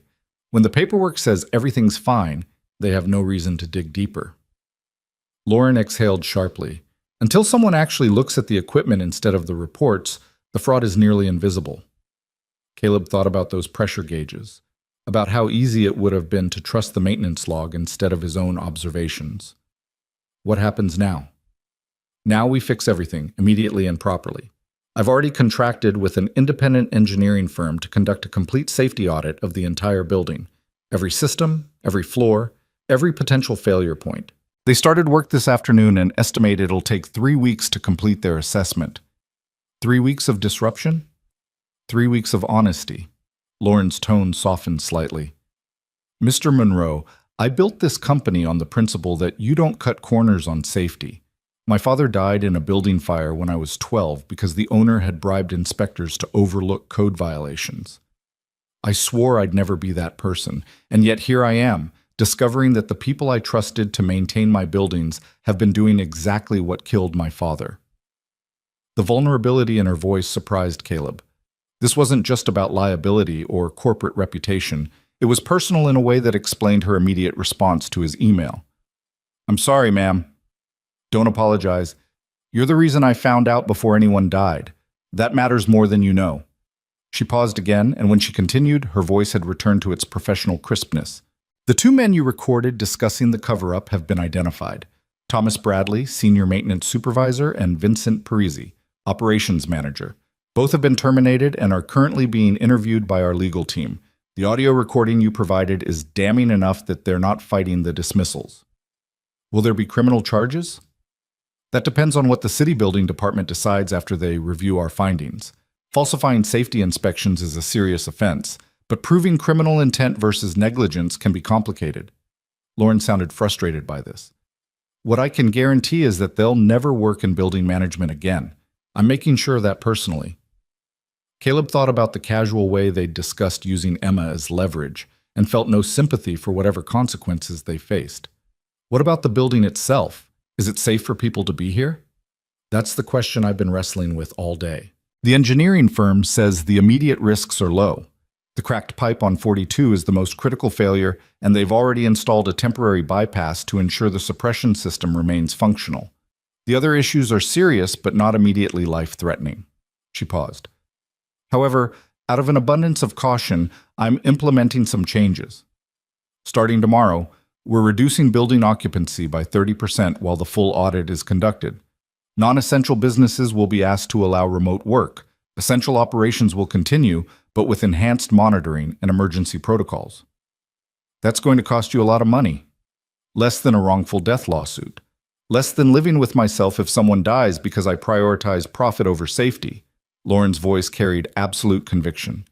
Money is replaceable. Lives aren't. Caleb found himself liking this woman despite never having met her face-to-face in anything resembling normal circumstances. She talked like someone who actually believed the things she said, who made decisions based on principles rather than convenience. Mr. Monroe, I need to ask you something, and I want an honest answer. Why did you keep pushing when everyone told you to stop? You had every reason to walk away. You needed the job. You have a daughter depending on you. You had no expertise to justify questioning trained professionals. What made you risk everything to keep raising concerns? Caleb thought about Emma asking if he'd do the right thing. He thought about Sarah's voice saying, "Trust your instincts." He thought about the Marines and the oath he'd taken to protect people. An oath that hadn't come with an expiration date or a clause exempting him when doing the right thing became inconvenient. Because nobody else was paying attention, ma'am. And if I'd stayed quiet and something happened, I'd have to live with knowing I could have prevented it. That's not the kind of person I want my daughter to think I am. Lauren was quiet for a long moment. Your daughter is lucky to have you.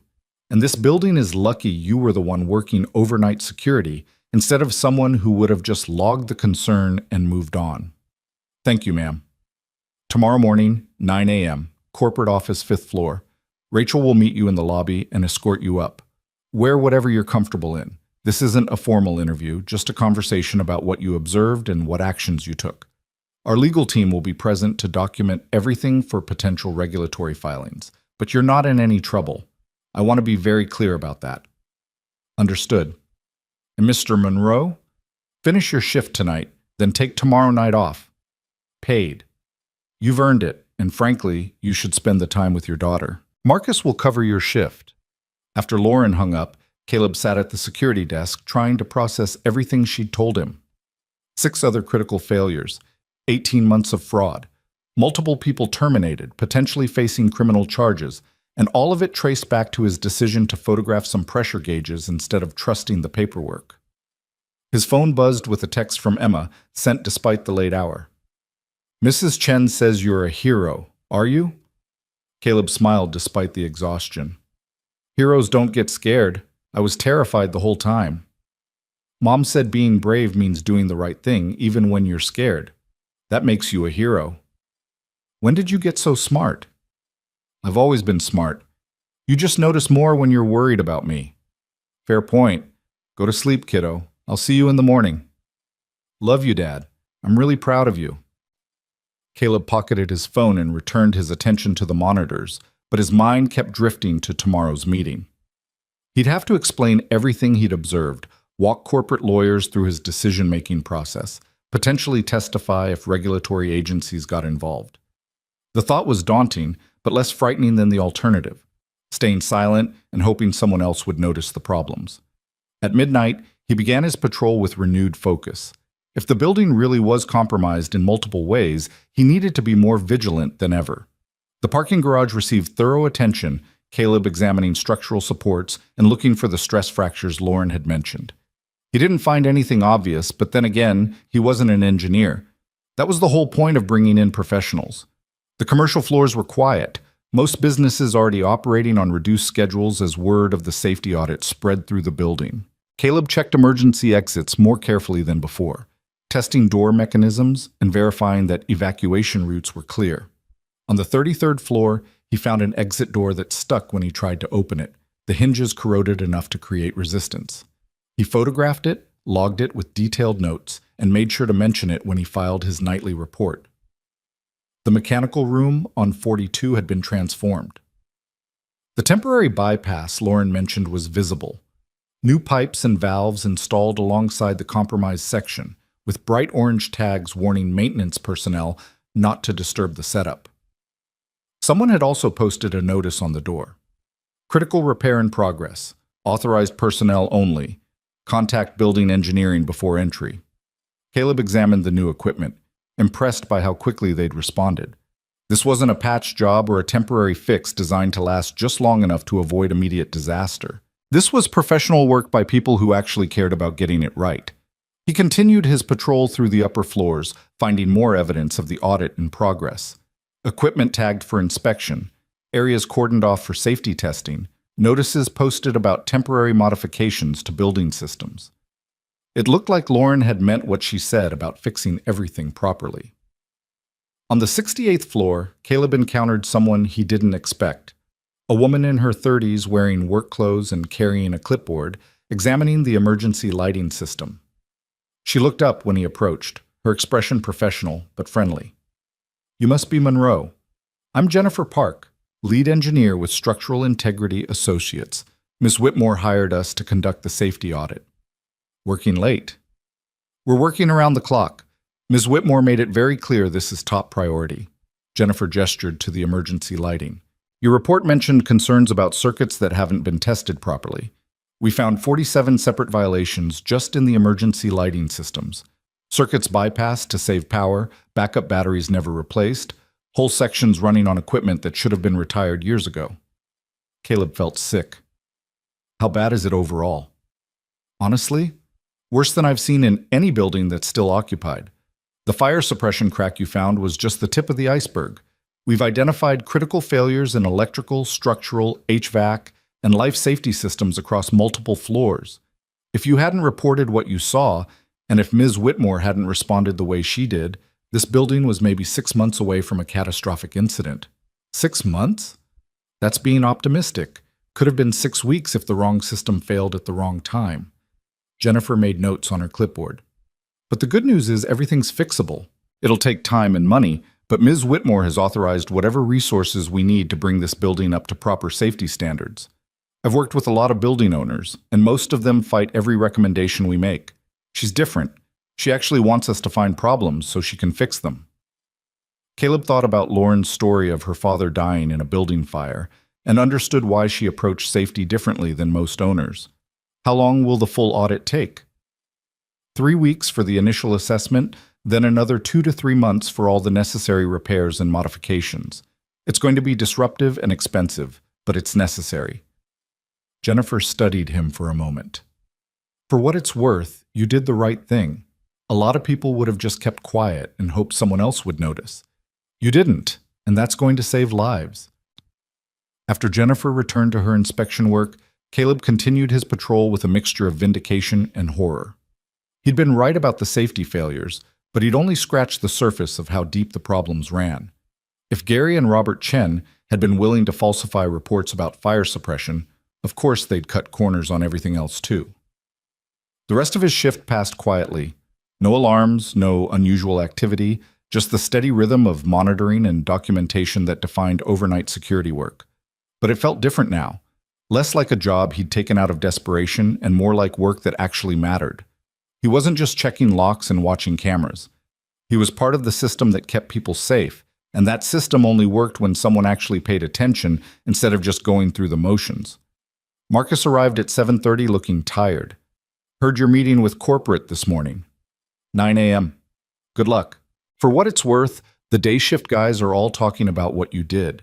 Most of them are grateful someone finally spoke up. A few are pissed that you've made their jobs harder with all this audit stuff, but they're idiots. Marcus settled into the security desk chair. Also, Gary's been calling people trying to build support for some kind of wrongful termination lawsuit. Nobody's taking his calls. Turns out when you threaten someone's kid to cover up safety violations, you don't have a lot of allies. Caleb felt a grim satisfaction at that. He actually threatened Emma? That's what people are saying. I don't know if it's true, but it's the story going around. Either way, he's done. Lauren Whitmore doesn't mess around when it comes to this stuff.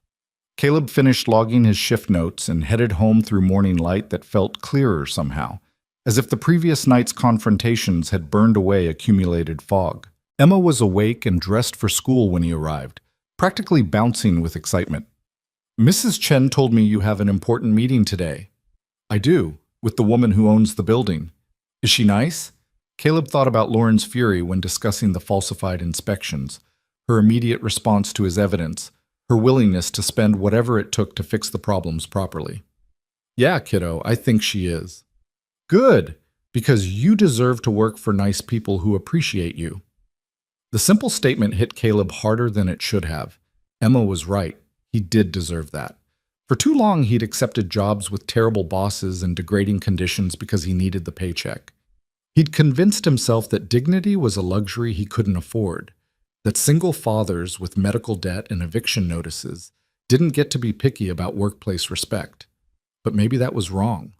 Maybe insisting on basic decency wasn't unreasonable. Maybe doing his job well and speaking up when he saw problems was exactly what employers should want from their workers. I love you, Em. You know that? I know. And I love you too. Now go shower. You smell like building dust. Caleb showered, changed into the one nice shirt he owned, and tried to prepare for whatever the meeting would bring. At 8:30, he kissed Emma goodbye, thanked Mrs. Chen for staying with her, and caught the bus downtown to the Whitmore corporate offices.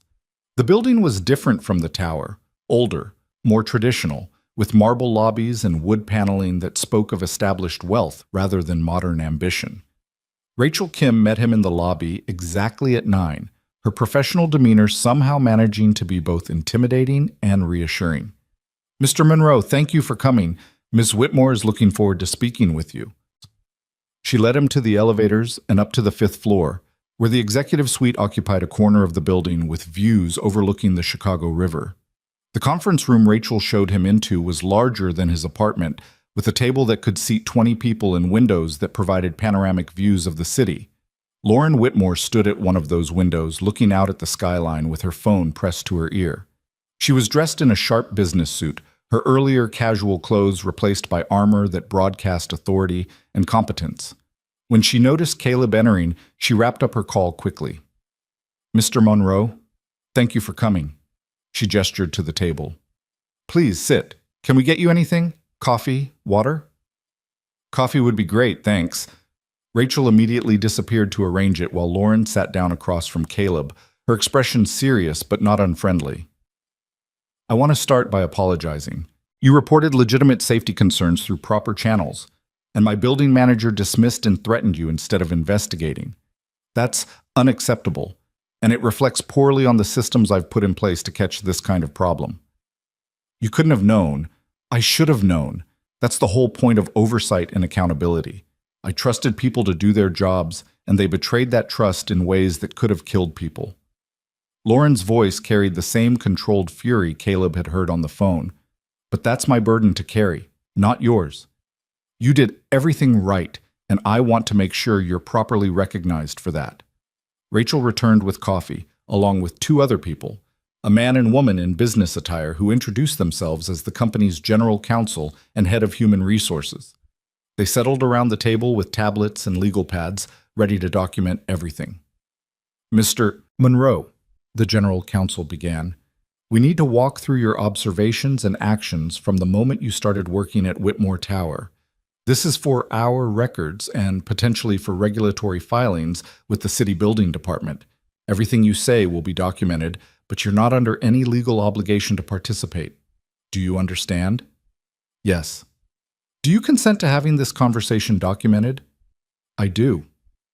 For the next 2 hours, Caleb walked them through everything, noticing the pressure gauges, reporting to Gary, being dismissed, researching fire safety standards, finding the cracked pipe, overhearing the conspiracy, recording the audio, emailing Lauren.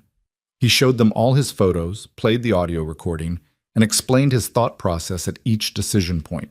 The general counsel took detailed notes, occasionally asking clarifying questions. The HR director focused on Gary's behavior and the threats regarding Emma. Lauren listened intently, her expression growing darker as the full scope of the cover-up became clear. When Caleb finished, Lauren sat back in her chair and was quiet for a long moment. Then she looked at the general counsel. "What's our exposure here?"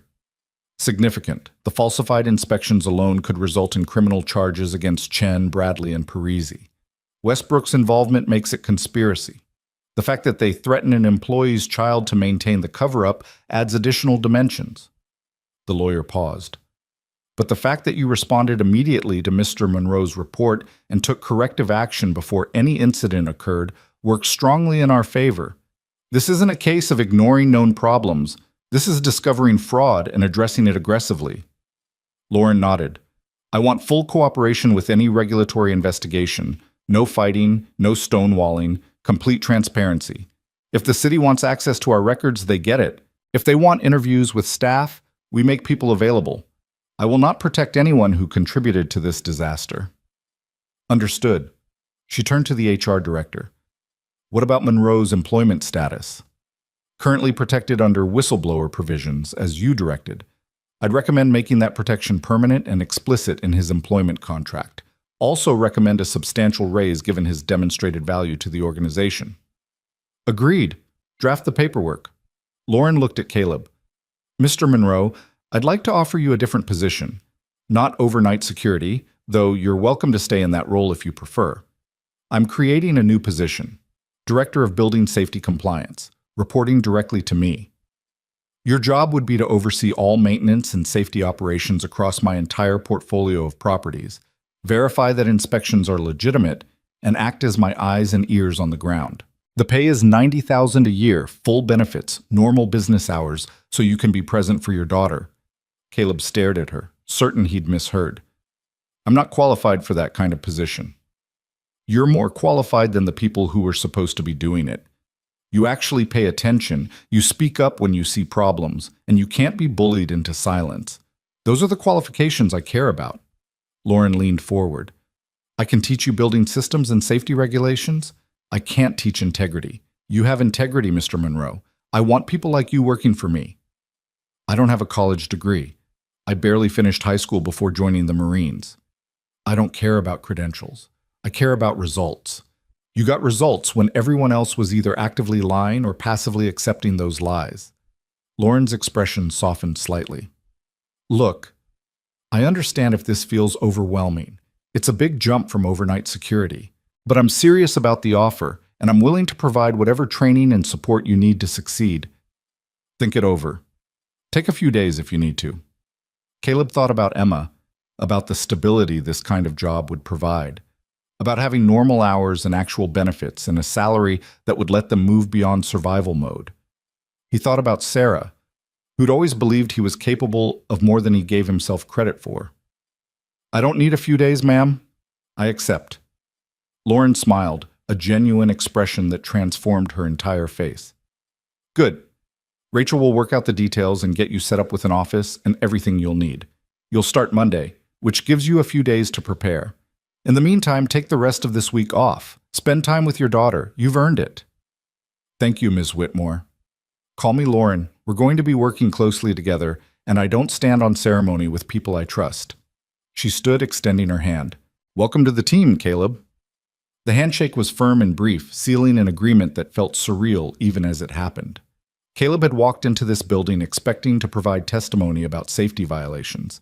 He was walking out with a career that could change his and Emma's entire lives. Rachel escorted him back to the lobby, handing him a folder of paperwork to review and sign. Congratulations, Mr. Monroe. I think you're going to do very well in this role. I hope so.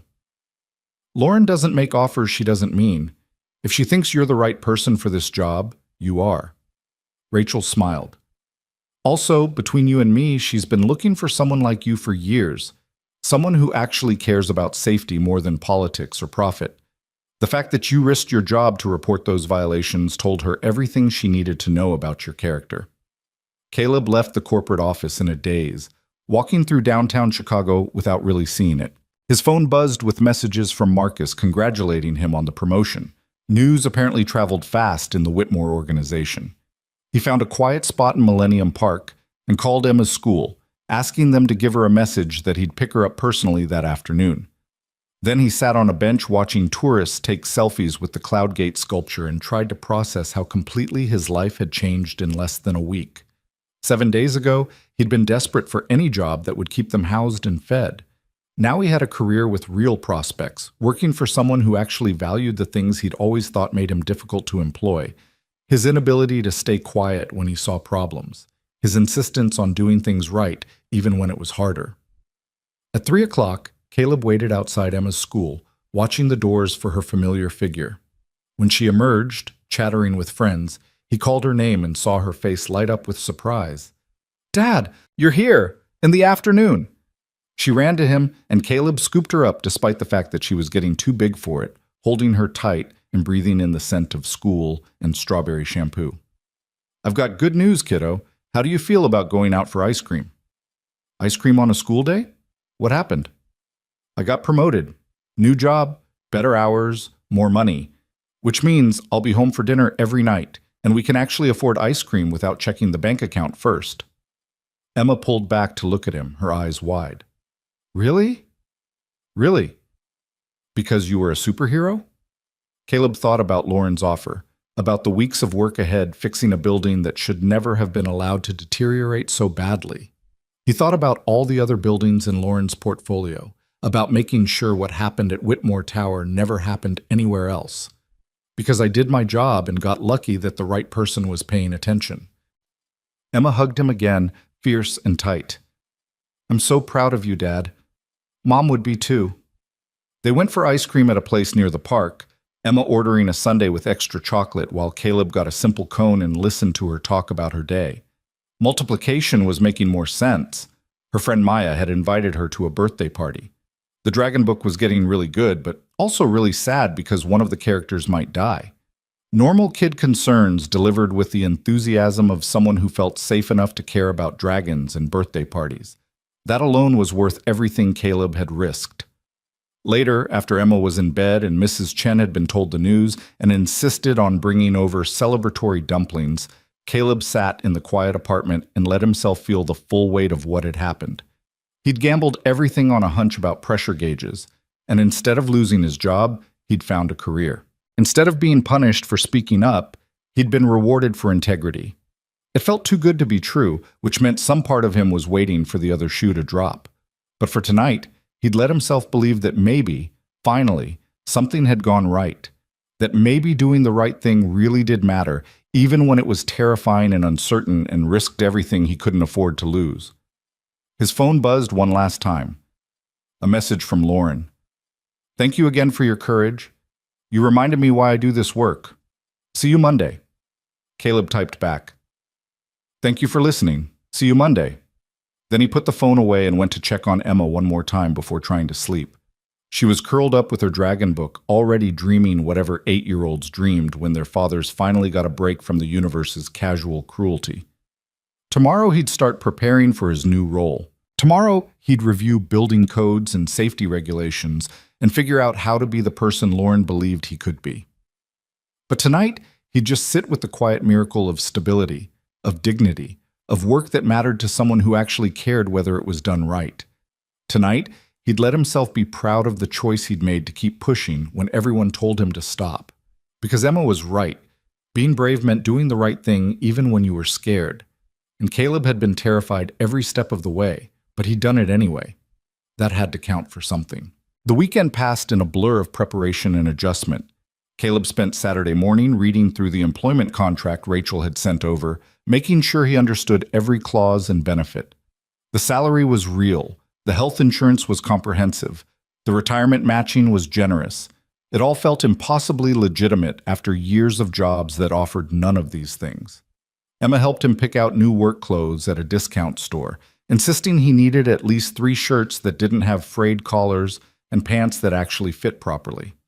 She took the task seriously, evaluating options with the gravity of a fashion consultant preparing a client for the most important interview of their life. "This one makes you look professional," she declared, holding up a navy button-down.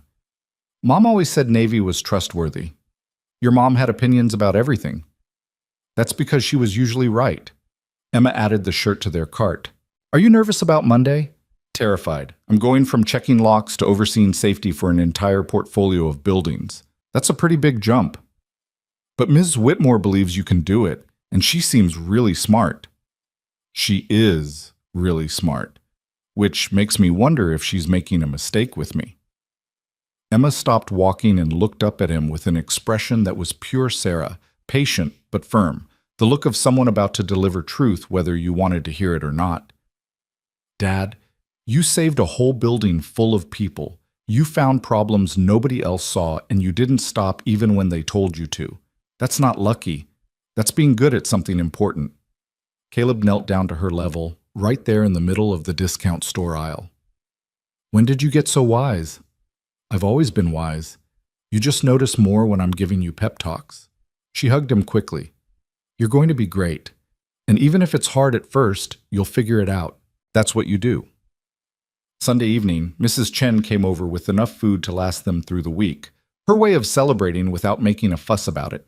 She'd heard about the promotion from Emma and had opinions about proper nutrition for people starting important new jobs. "You need brain food," she announced, unpacking containers of stir-fry and soup. "None of this cereal for dinner nonsense." "I don't eat cereal for dinner," Caleb protested.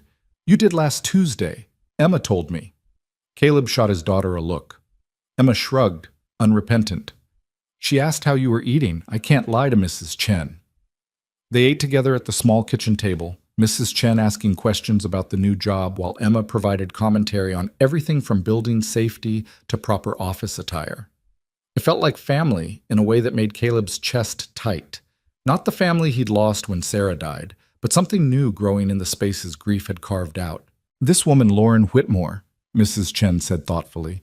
She sounds like someone who understands value. That's rare in people with money. She lost her father to a building fire caused by safety violations. I think that changed how she sees these things. Mrs. Chen nodded slowly. Tragedy either makes people careful or careless. She chose careful. That's wisdom. She fixed Caleb with a penetrating stare. You chose careful too. Even when it was dangerous. Even when you could have lost everything, Sarah would be proud of that choice. The mention of Sarah's name still hurt, but differently now, less like a fresh wound and more like an old scar that ached in certain weather. I hope so. I know so. She told me once that you were the most stubborn man she'd ever met. Said you never knew when to quit, even when quitting was the smart thing. Mrs. Chen smiled. She meant it as a compliment. After Mrs. Chen left and Emma was in bed, Caleb sat in the quiet apartment and let himself think about Sarah for the first time in weeks without immediately pushing the thoughts away. She would have loved this, the promotion, the stability, the chance for Caleb to do work that actually mattered. She would have celebrated with takeout from the Thai place they used to go to, back when money wasn't quite so tight. She would have stayed up late talking about all the possibilities opening up, all the ways this could change their trajectory. But she also would have reminded him not to lose himself in the work, not to let the new job consume him the way the Marines had sometimes consumed him. She would have made him promise to be present for Emma, to remember that success meant nothing if he sacrificed the relationship that mattered most. Caleb pulled out his phone and texted Rachel. Quick question, what are the expectations around work hours? The offer said normal business hours, but I want to make sure I understand what that means in practice. Rachel's response came quickly despite the late hour. Lauren is serious about work-life balance. She expects excellence during business hours, but she also expects people to go home to their families. Unless there's an actual emergency, you'll be done by 6. And she defines actual emergency very strictly. Building fire, yes. Paperwork deadline, no. Caleb felt something loosen in his chest. Thank you. That's important for me to know. Lauren built this company after watching her father work himself to death trying to save his business. She learned the wrong lessons first, but she learned the right ones eventually. You'll see. Monday morning arrived cold and bright, Chicago's November weather having shifted from merely unpleasant to genuinely hostile. Caleb dressed in his new navy shirt and actually fitting pants, checked his appearance 3 times in the bathroom mirror, and tried to convince himself he looked like someone qualified to oversee building safety. Emma inspected him critically at breakfast. You look nervous. I am nervous. But you also look professional and ready and like someone who knows what they're doing even if they don't feel like it yet. That's very specific. Mom used to say fake it till you make it was actually good advice, as long as you were working hard to actually make it while you were faking. Emma finished her cereal and came around the table to straighten his collar. You'll be great, Dad, and tonight we'll have dinner together and you can tell me all about it. Deal. Caleb walked Emma to the bus stop, kissed her goodbye, and caught his own bus downtown to the corporate office. The building felt different walking in as an actual employee rather than a desperate security guard. The marble lobby seemed less intimidating, the elevator ride less anxiety-inducing. Rachel met him on the 5th floor, professional and welcoming. Good morning, Mr. Monroe. Welcome to your first day. Please call me Caleb. Caleb it is. Follow me. I'll show you to your office and we'll get you set up. The office was smaller than the conference room where they'd conducted his interview, but it was still larger than any workspace Caleb had ever occupied. It had a desk, a computer, filing cabinets, and a window overlooking the river. His name was already on the door, Director of Building Safety Compliance, Caleb Monroe. Lauren wants to meet with you at 9:30, Rachel said, handing him a tablet and login credentials. Until then, I've loaded some orientation materials for you to review. Building codes, safety regulations, our current property portfolio. It's a lot of information, so don't try to memorize everything at once. Just get familiar with the landscape. Caleb spent the next hour scrolling through documents and trying to absorb an overwhelming amount of technical information. Fire suppression systems, structural integrity standards, HVAC regulations, emergency evacuation protocols. It was like drinking from a fire hose, but fascinating in a way he hadn't expected. Each regulation existed because something had gone wrong somewhere. Someone had died or been injured or barely escaped disaster. Understanding the rules meant understanding the history of failures they were designed to prevent. At 9:30, Rachel appeared at his door. "Lauren's ready for you." Lauren's office was at the corner of the building, windows on two walls providing panoramic views of Chicago. She stood when Caleb entered, gesturing to a small conference table rather than the formal desk. "Caleb, good morning. How are you feeling?" "Overwhelmed but ready." "Good answer. Overwhelmed means you're taking this seriously. Ready means you won't let overwhelmed stop you." She sat down across from him, her expression businesslike but not unfriendly. "I want to start by being very clear about what I expect from you in this role. Your job is not to be an expert in every building system. Your job is to verify that the experts we hire are actually doing their jobs properly. Does that make sense?" "I think so." "Let me give you an example. We hire Robert Chen to conduct fire suppression inspections. You don't need to know how to repair fire suppression systems, but you do need to know enough to recognize when his inspection reports don't match the actual equipment conditions. You need to be able to spot the gaps between what's documented and what's real." Caleb nodded, understanding dawning. "So I'm essentially auditing the auditors." Exactly. You're my verification layer, the person who actually looks at equipment instead of just reading reports. The person who asks uncomfortable questions when something doesn't add up. The person who won't trust the process as an answer when the process appears to be failing. Lauren leaned forward slightly. "I have engineers and technicians and inspectors. What I need is someone who actually pays attention and isn't afraid to speak up when they see problems. That's you." "That I can do." "I know you can. That's why you're here." Lauren pulled up something on her tablet. "Let's talk about Whitmore Tower specifically. The engineering firm has completed their preliminary assessment. Want to hear what they found?" "Yes, ma'am." "Stop calling me ma'am. It makes me feel old." Lauren smiled briefly, then sobered. The preliminary report identified 93 separate safety violations across multiple systems. 93. Some minor, some critical, all of them representing failures that should have been caught during routine maintenance and inspection. Caleb felt sick. 93. The good news is we're fixing all of them. The bad news is it's going to cost approximately $8 million and take 4 months. The building will remain partially occupied during the work, but we're implementing strict safety protocols and enhanced monitoring. Lauren paused. The other news is that 3 other properties in my portfolio used the same maintenance company that employed Robert Chen. I need you to oversee comprehensive safety audits of all 3 buildings, starting immediately. You think they might have the same problems? I think Robert Chen didn't suddenly become corrupt when he started working at Whitmore Tower. I think this has been his standard operating procedure, which means anywhere he's worked is potentially compromised. Lauren's expression hardened. I want every building he touched inspected by independent engineers. I want every report he filed verified against actual equipment conditions. And I want any other maintenance personnel who worked with him investigated for potential complicity. Caleb absorbed this, understanding the scope of what she was asking. That's going to be a massive undertaking. Yes, it is, which is why I'm giving you authority to hire a team. You'll need inspectors, engineers, administrative support. Rachel will help you with the logistics, but the decisions are yours. Build the team you need to do this right. How big of a team? However big it needs to be. I care about results, not headcount. If you need 10 people, hire 10 people. If you need 50, hire 50. Just make sure they're people who actually care about safety rather than just collecting a paycheck. The confidence Lauren was placing in him was both exhilarating and terrifying. A week ago, he'd been checking locks for $18.50 an hour. Now he was being asked to build a safety compliance department from scratch. I won't let you down, he said quietly. I know you won't. Because if you thought you couldn't do this, you would have said so instead of accepting the position. Lauren stood, signaling the meeting was ending. One more thing.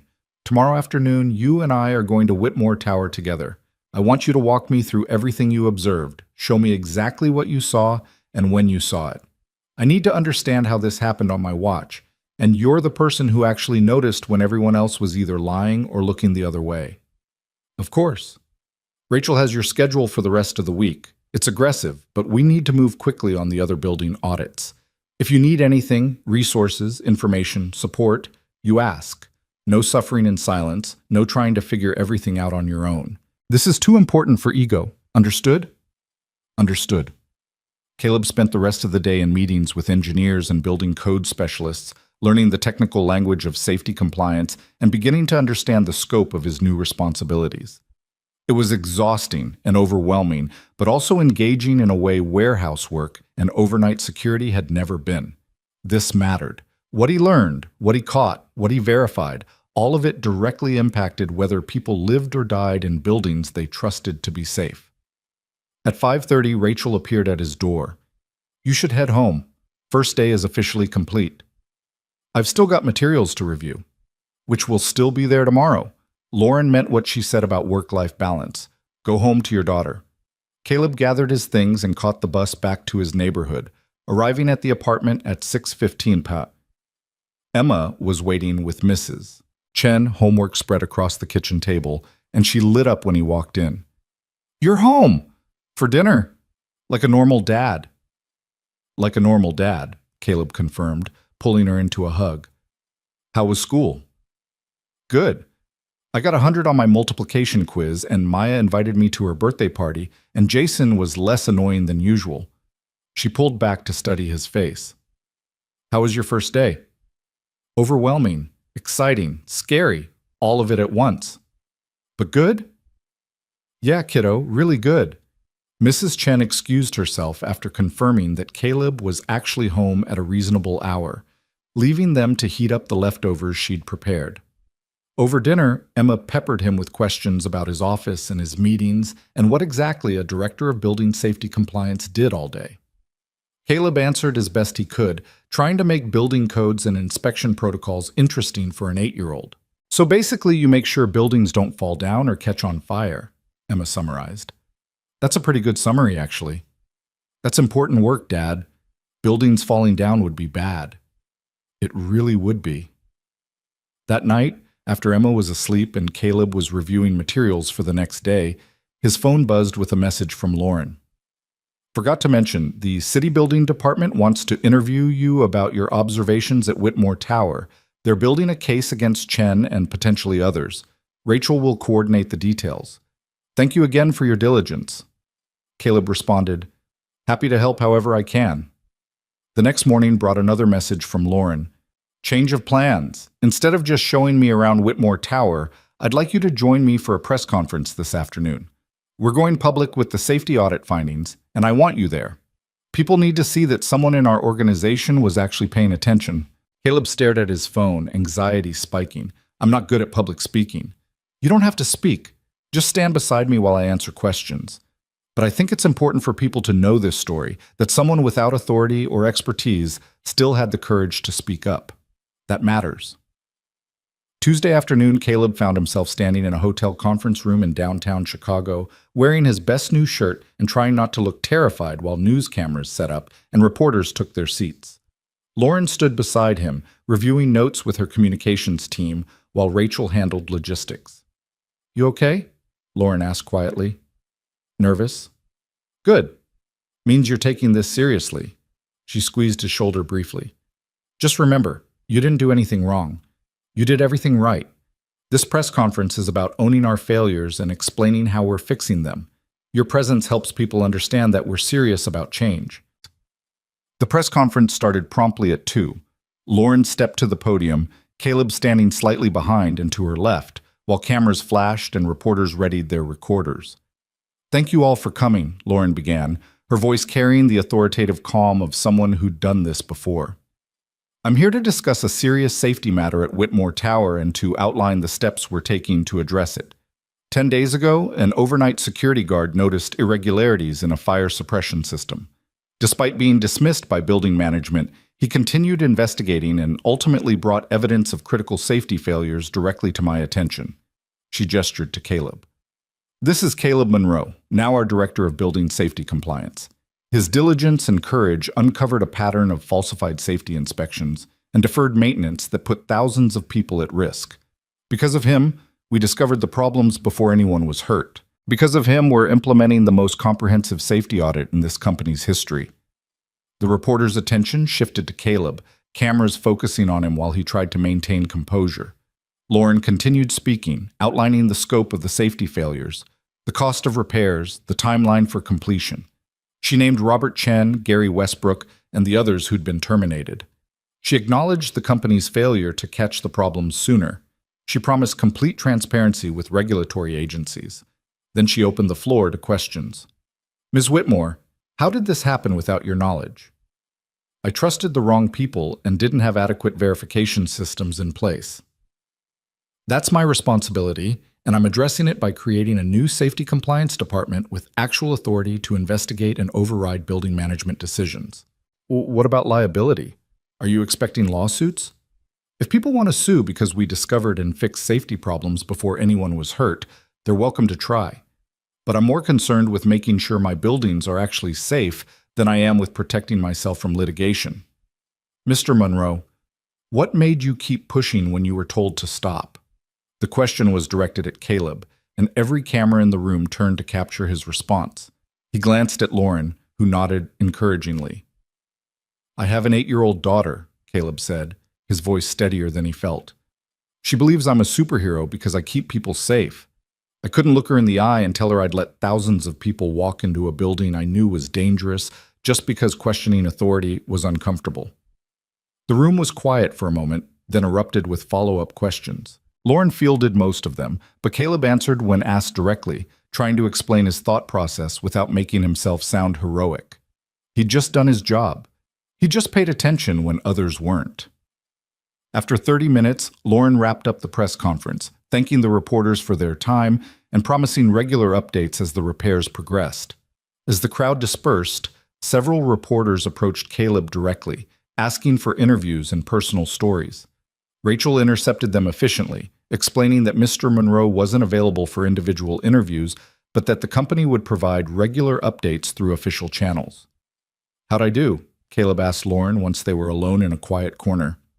You were perfect, honest, humble, focused on the right things, exactly what we needed. She smiled. That comment about your daughter is going to be the lead quote in every story tomorrow. People respond to that kind of authenticity. I wasn't trying to be authentic. I was just answering honestly. That's what authentic means. Lauren's phone buzzed, and she glanced at it. The mayor's office wants a meeting about citywide building inspection reforms. They're using what happened at Whitmore Tower as a catalyst for broader changes. You interested in being part of that conversation? If you think I can contribute, yes. I know you can contribute. The question is whether you want to take on something that big this early in your new role. Caleb thought about Emma asking if he'd fixed the work problem. He thought about Sarah saying the most important jobs were the ones nobody noticed until something went wrong. He thought about all the other buildings across Chicago where maintenance might be deferred and inspections might be falsified, and people might be at risk because nobody was actually paying attention. I want to take it on. This matters too much to limit the scope to just our properties. Lauren nodded, satisfaction crossing her face. Good answer. Rachel will get you on the schedule. The next 2 weeks were a controlled chaos of meetings, inspections, and building a team from scratch. Caleb hired 6 inspectors with backgrounds in engineering and military service, people who understood both technical systems and the importance of speaking up when something seemed wrong. He brought on an administrative coordinator to handle scheduling and documentation. He established protocols for verification audits and surprise inspections. The other 3 buildings in Lauren's portfolio that had used Robert Chen's company all showed similar patterns of deferred maintenance and inadequate repairs. Nothing as critical as the cracked pipe at Whitmore Tower, but enough violations to confirm that Chen's fraud had been systematic rather than isolated. Caleb's team documented everything, coordinated with independent engineers, and worked with building management to implement corrections. Emma adjusted to having a father who came home for dinner every night, who could attend school events, who had weekends free to do normal parent things. They started going to the library on Saturdays, Emma picking out dragon books while Caleb read about building codes and safety regulations. They had actual conversations over actual meals at an actual dinner table. Mrs. Chen approved of the changes, though she continued bringing food because everyone needs extra help sometimes, even people with good jobs. 3 weeks into his new role, Caleb received a call from the city building department asking him to testify at Robert Chen's license revocation hearing. He agreed immediately, then spent 2 days preparing with Lauren's legal team to make sure his testimony was clear and factual. The hearing itself was anticlimactic. Chen's lawyer tried to argue that the violations were minor and that his client had served the city faithfully for 20 years. Caleb presented photographs, audio recordings, and documentation of 93 separate safety failures that Chen had either caused or concealed. The board deliberated for less than an hour before permanently revoking Chen's license and referring the case to the district attorney for potential criminal charges. Gary Westbrook's hearing was scheduled for the following week. Thomas Bradley and Vincent Parisi had already accepted plea agreements rather than fight the charges. 1 month after starting his new position, Caleb was invited to speak at a conference on building safety compliance. The organizer wanted him to tell his story, how an overnight security guard with no formal training had uncovered a massive fraud and sparked citywide inspection reforms. "I'm not a public speaker," Caleb told Lauren when she forwarded the invitation. "You weren't a building safety director either, but you're doing fine at that. Consider it part of your professional development." She paused. "Also, your story matters. There are other people working overnight security or maintenance or cleaning who might notice things but don't speak up because they don't think anyone will listen. If they hear what happened with you, maybe they'll find the courage to speak up too." Caleb thought about that. "When you put it that way, it's hard to say no." "That's why I put it that way." Lauren smiled. "Rachel will help you prepare. And for what it's worth, you're a better speaker than you think. You just need to trust yourself more." The conference was in early December, held at a downtown hotel with an audience of building managers, safety inspectors, and city officials. Caleb stood at the podium in front of 200 people and told them about pressure gauges reading yellow, about maintenance logs that didn't match reality, about choosing to speak up despite every incentive to stay quiet. "I'm not an expert," he concluded. "I'm not an engineer or an inspector or anyone with special training. I'm just someone who paid attention and refused to accept reassurances that contradicted what I could see with my own eyes. That's not heroism. That's just basic diligence. And if we want safe buildings, we need a culture where basic diligence is expected rather than exceptional." The applause was genuine and sustained. Afterward, several attendees approached him with their own stories of noticing problems and being dismissed, of speaking up and being punished, of staying quiet and regretting it. Caleb listened to each one, understanding that what happened at Whitmore Tower wasn't unique. It was just the one time someone had actually persisted long enough to force accountability. That evening, he came home to find Emma working on a school project about heroes. She'd chosen to write about him, complete with drawings of buildings and fire suppression systems and a stick figure man with a badge. "My dad is a hero because he keeps people safe even when it's scary," her essay read. "He found problems in a big building and he didn't stop until someone fixed them. That's what heroes do. They do the right thing even when it's hard." Caleb sat down beside her, his throat tight. I'm just doing my job. Mom said the best heroes are the ones who don't think they're heroes. They're just people doing what needs to be done." She looked up at him with absolute certainty. "That's you, Dad. You do what needs to be done." By Christmas, Whitmore Tower's repairs were 60% complete. The other 3 compromised buildings had been fully audited and were undergoing their own correction programs. The city had implemented new verification protocols for building inspections, requiring independent audits and surprise checks to prevent the kind of fraud Robert Chen had perpetrated. Lauren invited Caleb and Emma to the company holiday party, held in the same hotel where the press conference had taken place. Emma wore her nicest dress and spent the evening charming Lauren's executive team with questions about building safety and stories about dragon books. "Your daughter is remarkable," Lauren told Caleb while Emma was getting cookies from the dessert table. "Smart, confident, articulate. You're raising her well." "I'm doing my best. Some days that feels like barely enough." "The fact that you think that means you're doing better than you realize, bad parents don't worry about whether they're good enough." Lauren paused, watching Emma explain something to Rachel with animated hand gestures. "She reminds me of myself at that age. Curious, determined, not afraid to ask questions. You should encourage that." "I do. Even when the questions are about why buildings need so many safety systems and whether we could use dragons for fire suppression instead. Lauren laughed. Dragons for fire suppression. I like how she thinks. As the party wound down and guests began departing, Lauren pulled Caleb aside one more time. I wanted to tell you something before the year ends. You've exceeded every expectation I had when I created this position. The team you've built, the systems you've implemented, the culture you're establishing, it's exactly what this company needed. Thank you for taking a chance on us. You're the one who took a chance on me. We took a chance on each other, and it's working out pretty well, don't you think? Caleb looked around the room, at the company he was now part of, at the work that gave his life meaning beyond just survival, at Emma eating cookies and talking to people who treated her father with respect rather than dismissal.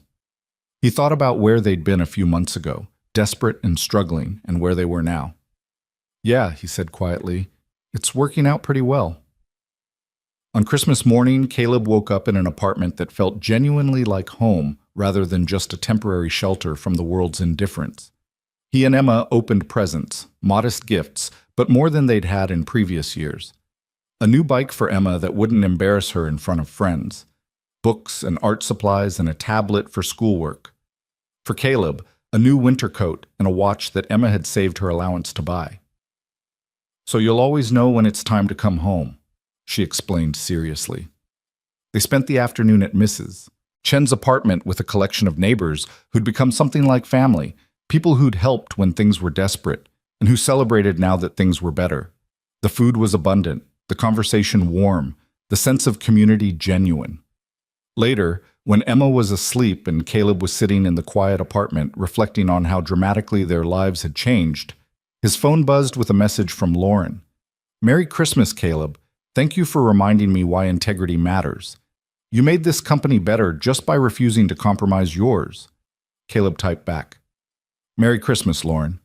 Thank you for actually listening when someone tried to tell you something was wrong. That made all the difference. Because it had.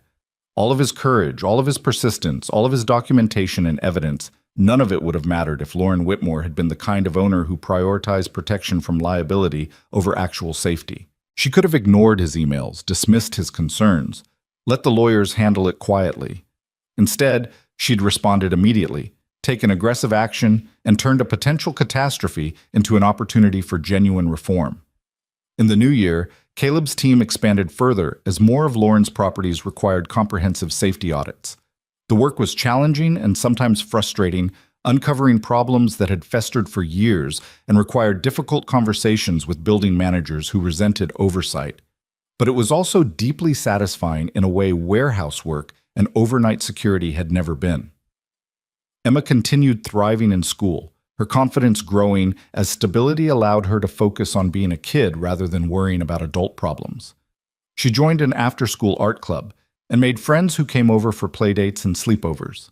She stopped having nightmares about losing her father. Mrs. Chen became an unofficial grandmother, appearing at school events and birthdays with the authority of someone who'd claimed a role and dared anyone to question it. 6 months after starting his new position, Caleb received a call from the mayor's office asking if he'd be interested in joining a citywide task force on building safety reform. The position would be advisory, unpaid, but influential in shaping new regulations and inspection protocols. He accepted immediately, then called Lauren to make sure she was comfortable with him taking on the additional responsibility. I'd be disappointed if you didn't, she said. This is exactly the kind of work that needs people who actually care about outcomes rather than politics. Go make Chicago's buildings safer, and if you need company resources to support the work, you ask. The task force met monthly, bringing together building owners, inspectors, city officials, and safety advocates to hash out reforms that would prevent another Robert Chen from endangering thousands of lives through falsified reports. The work was slow and bureaucratic, but Caleb found he had a talent for cutting through political nonsense and focusing conversations on practical solutions. A year after his first shift at Whitmore Tower, Caleb stood in the completed building alongside Lauren, touring the fully repaired and upgraded systems. The fire suppression pipes were new, the pressure reading solid green, the maintenance logs verified by independent inspectors. Every one of the 93 violations had been addressed. The building was safer than it had been in decades. What do you think? Lauren asked as they stood in the mechanical room on 42 where it had all started. Caleb looked at the new equipment, remembering the cracked pipe and falsified logs, and the choice he'd made to keep pushing despite every reason to stay quiet. I think we did the right thing, even though it was expensive and disruptive and made a lot of people angry.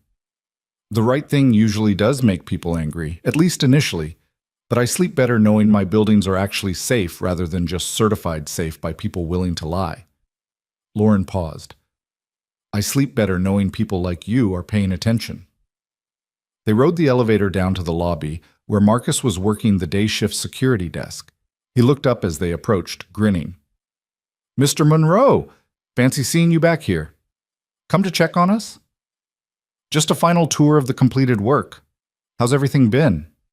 Quiet, boring, exactly how building security should be. Marcus gestured to the monitors. New cameras, new access systems, new everything. And maintenance actually responds when we report problems now. Turns out, when you fire the people who are ignoring safety issues, the replacements tend to take things more seriously. Funny how that works, Caleb said dryly. Outside, standing in the plaza where he'd first entered the building a year ago, desperate for any job that would keep his daughter housed, Caleb looked up at the 73 floors of glass and steel. Thousands of people worked here now, living their lives and pursuing their careers, trusting that the building around them was safe. Because of choices he'd made, that trust was justified. Because of his refusal to accept convenient lies, those people were protected. Thank you, Lauren said quietly beside him, for everything, for noticing, for persisting, for being exactly who we needed when we needed you. Thank you for listening. Not everyone would have. I know. That's why it matters that I did. But Caleb returned home that evening to find Emma working on a science project about structural engineering, having developed a fascination with how buildings stayed standing after hearing her father talk about his work. She looked up when he entered, her face lighting up. Dad? Perfect timing. I need someone to explain load-bearing walls versus non-load-bearing walls. I think I can help with that. They spent the evening building a model of a skyscraper from popsicle sticks and glue, Emma asking endless questions while Caleb tried to translate complex engineering concepts into language an 8-year-old could understand. It was exactly the kind of normal, mundane, precious evening he'd dreamed about during those desperate months of unemployment and poverty.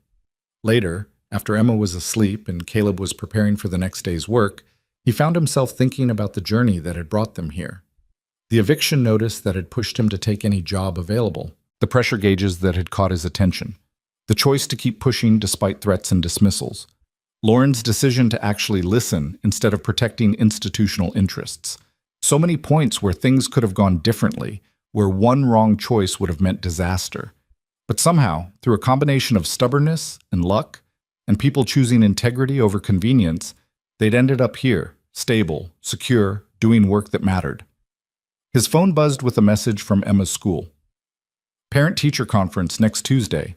Emma is doing wonderfully. We'd love to discuss her advanced placement options for next year. Caleb smiled, typing back confirmation. Advanced placement. Normal kid concerns. The kind of problems that came from success rather than desperation. Outside, Chicago settled into evening, lights flickering on in buildings across the city. Somewhere in those buildings, people were working late, trusting that the structures around them would keep them safe. Most would never know about the pressure gauges, or the cracked pipes, or the overnight security guard who'd refused to stay quiet when staying quiet would have been easier. But Caleb knew, and Lauren knew, and Emma knew. And that was enough. The right thing didn't always get recognized. It didn't always lead to promotions or press conferences or happy endings. Sometimes doing the right thing just meant going home to your daughter and knowing you'd made the world slightly safer than you'd found it. Sometimes that was everything. Caleb turned off the lights in the apartment, checked the locks one final time, old habits died hard, and went to bed. Tomorrow would bring new challenges, new buildings to audit, new systems to verify. The work would continue because building safety wasn't something you achieved once and then forgot about. It required constant vigilance, constant attention, constant willingness to speak up when something seemed wrong. But tonight, Caleb let himself rest in the certainty that he'd done what needed to be done. He'd kept his promise to Emma. He'd honored Sarah's memory. He'd proven that one person paying attention really could make a difference. And in a city full of buildings where thousands of people lived and worked and trusted that someone was keeping them safe, that difference mattered more than words could express. The end.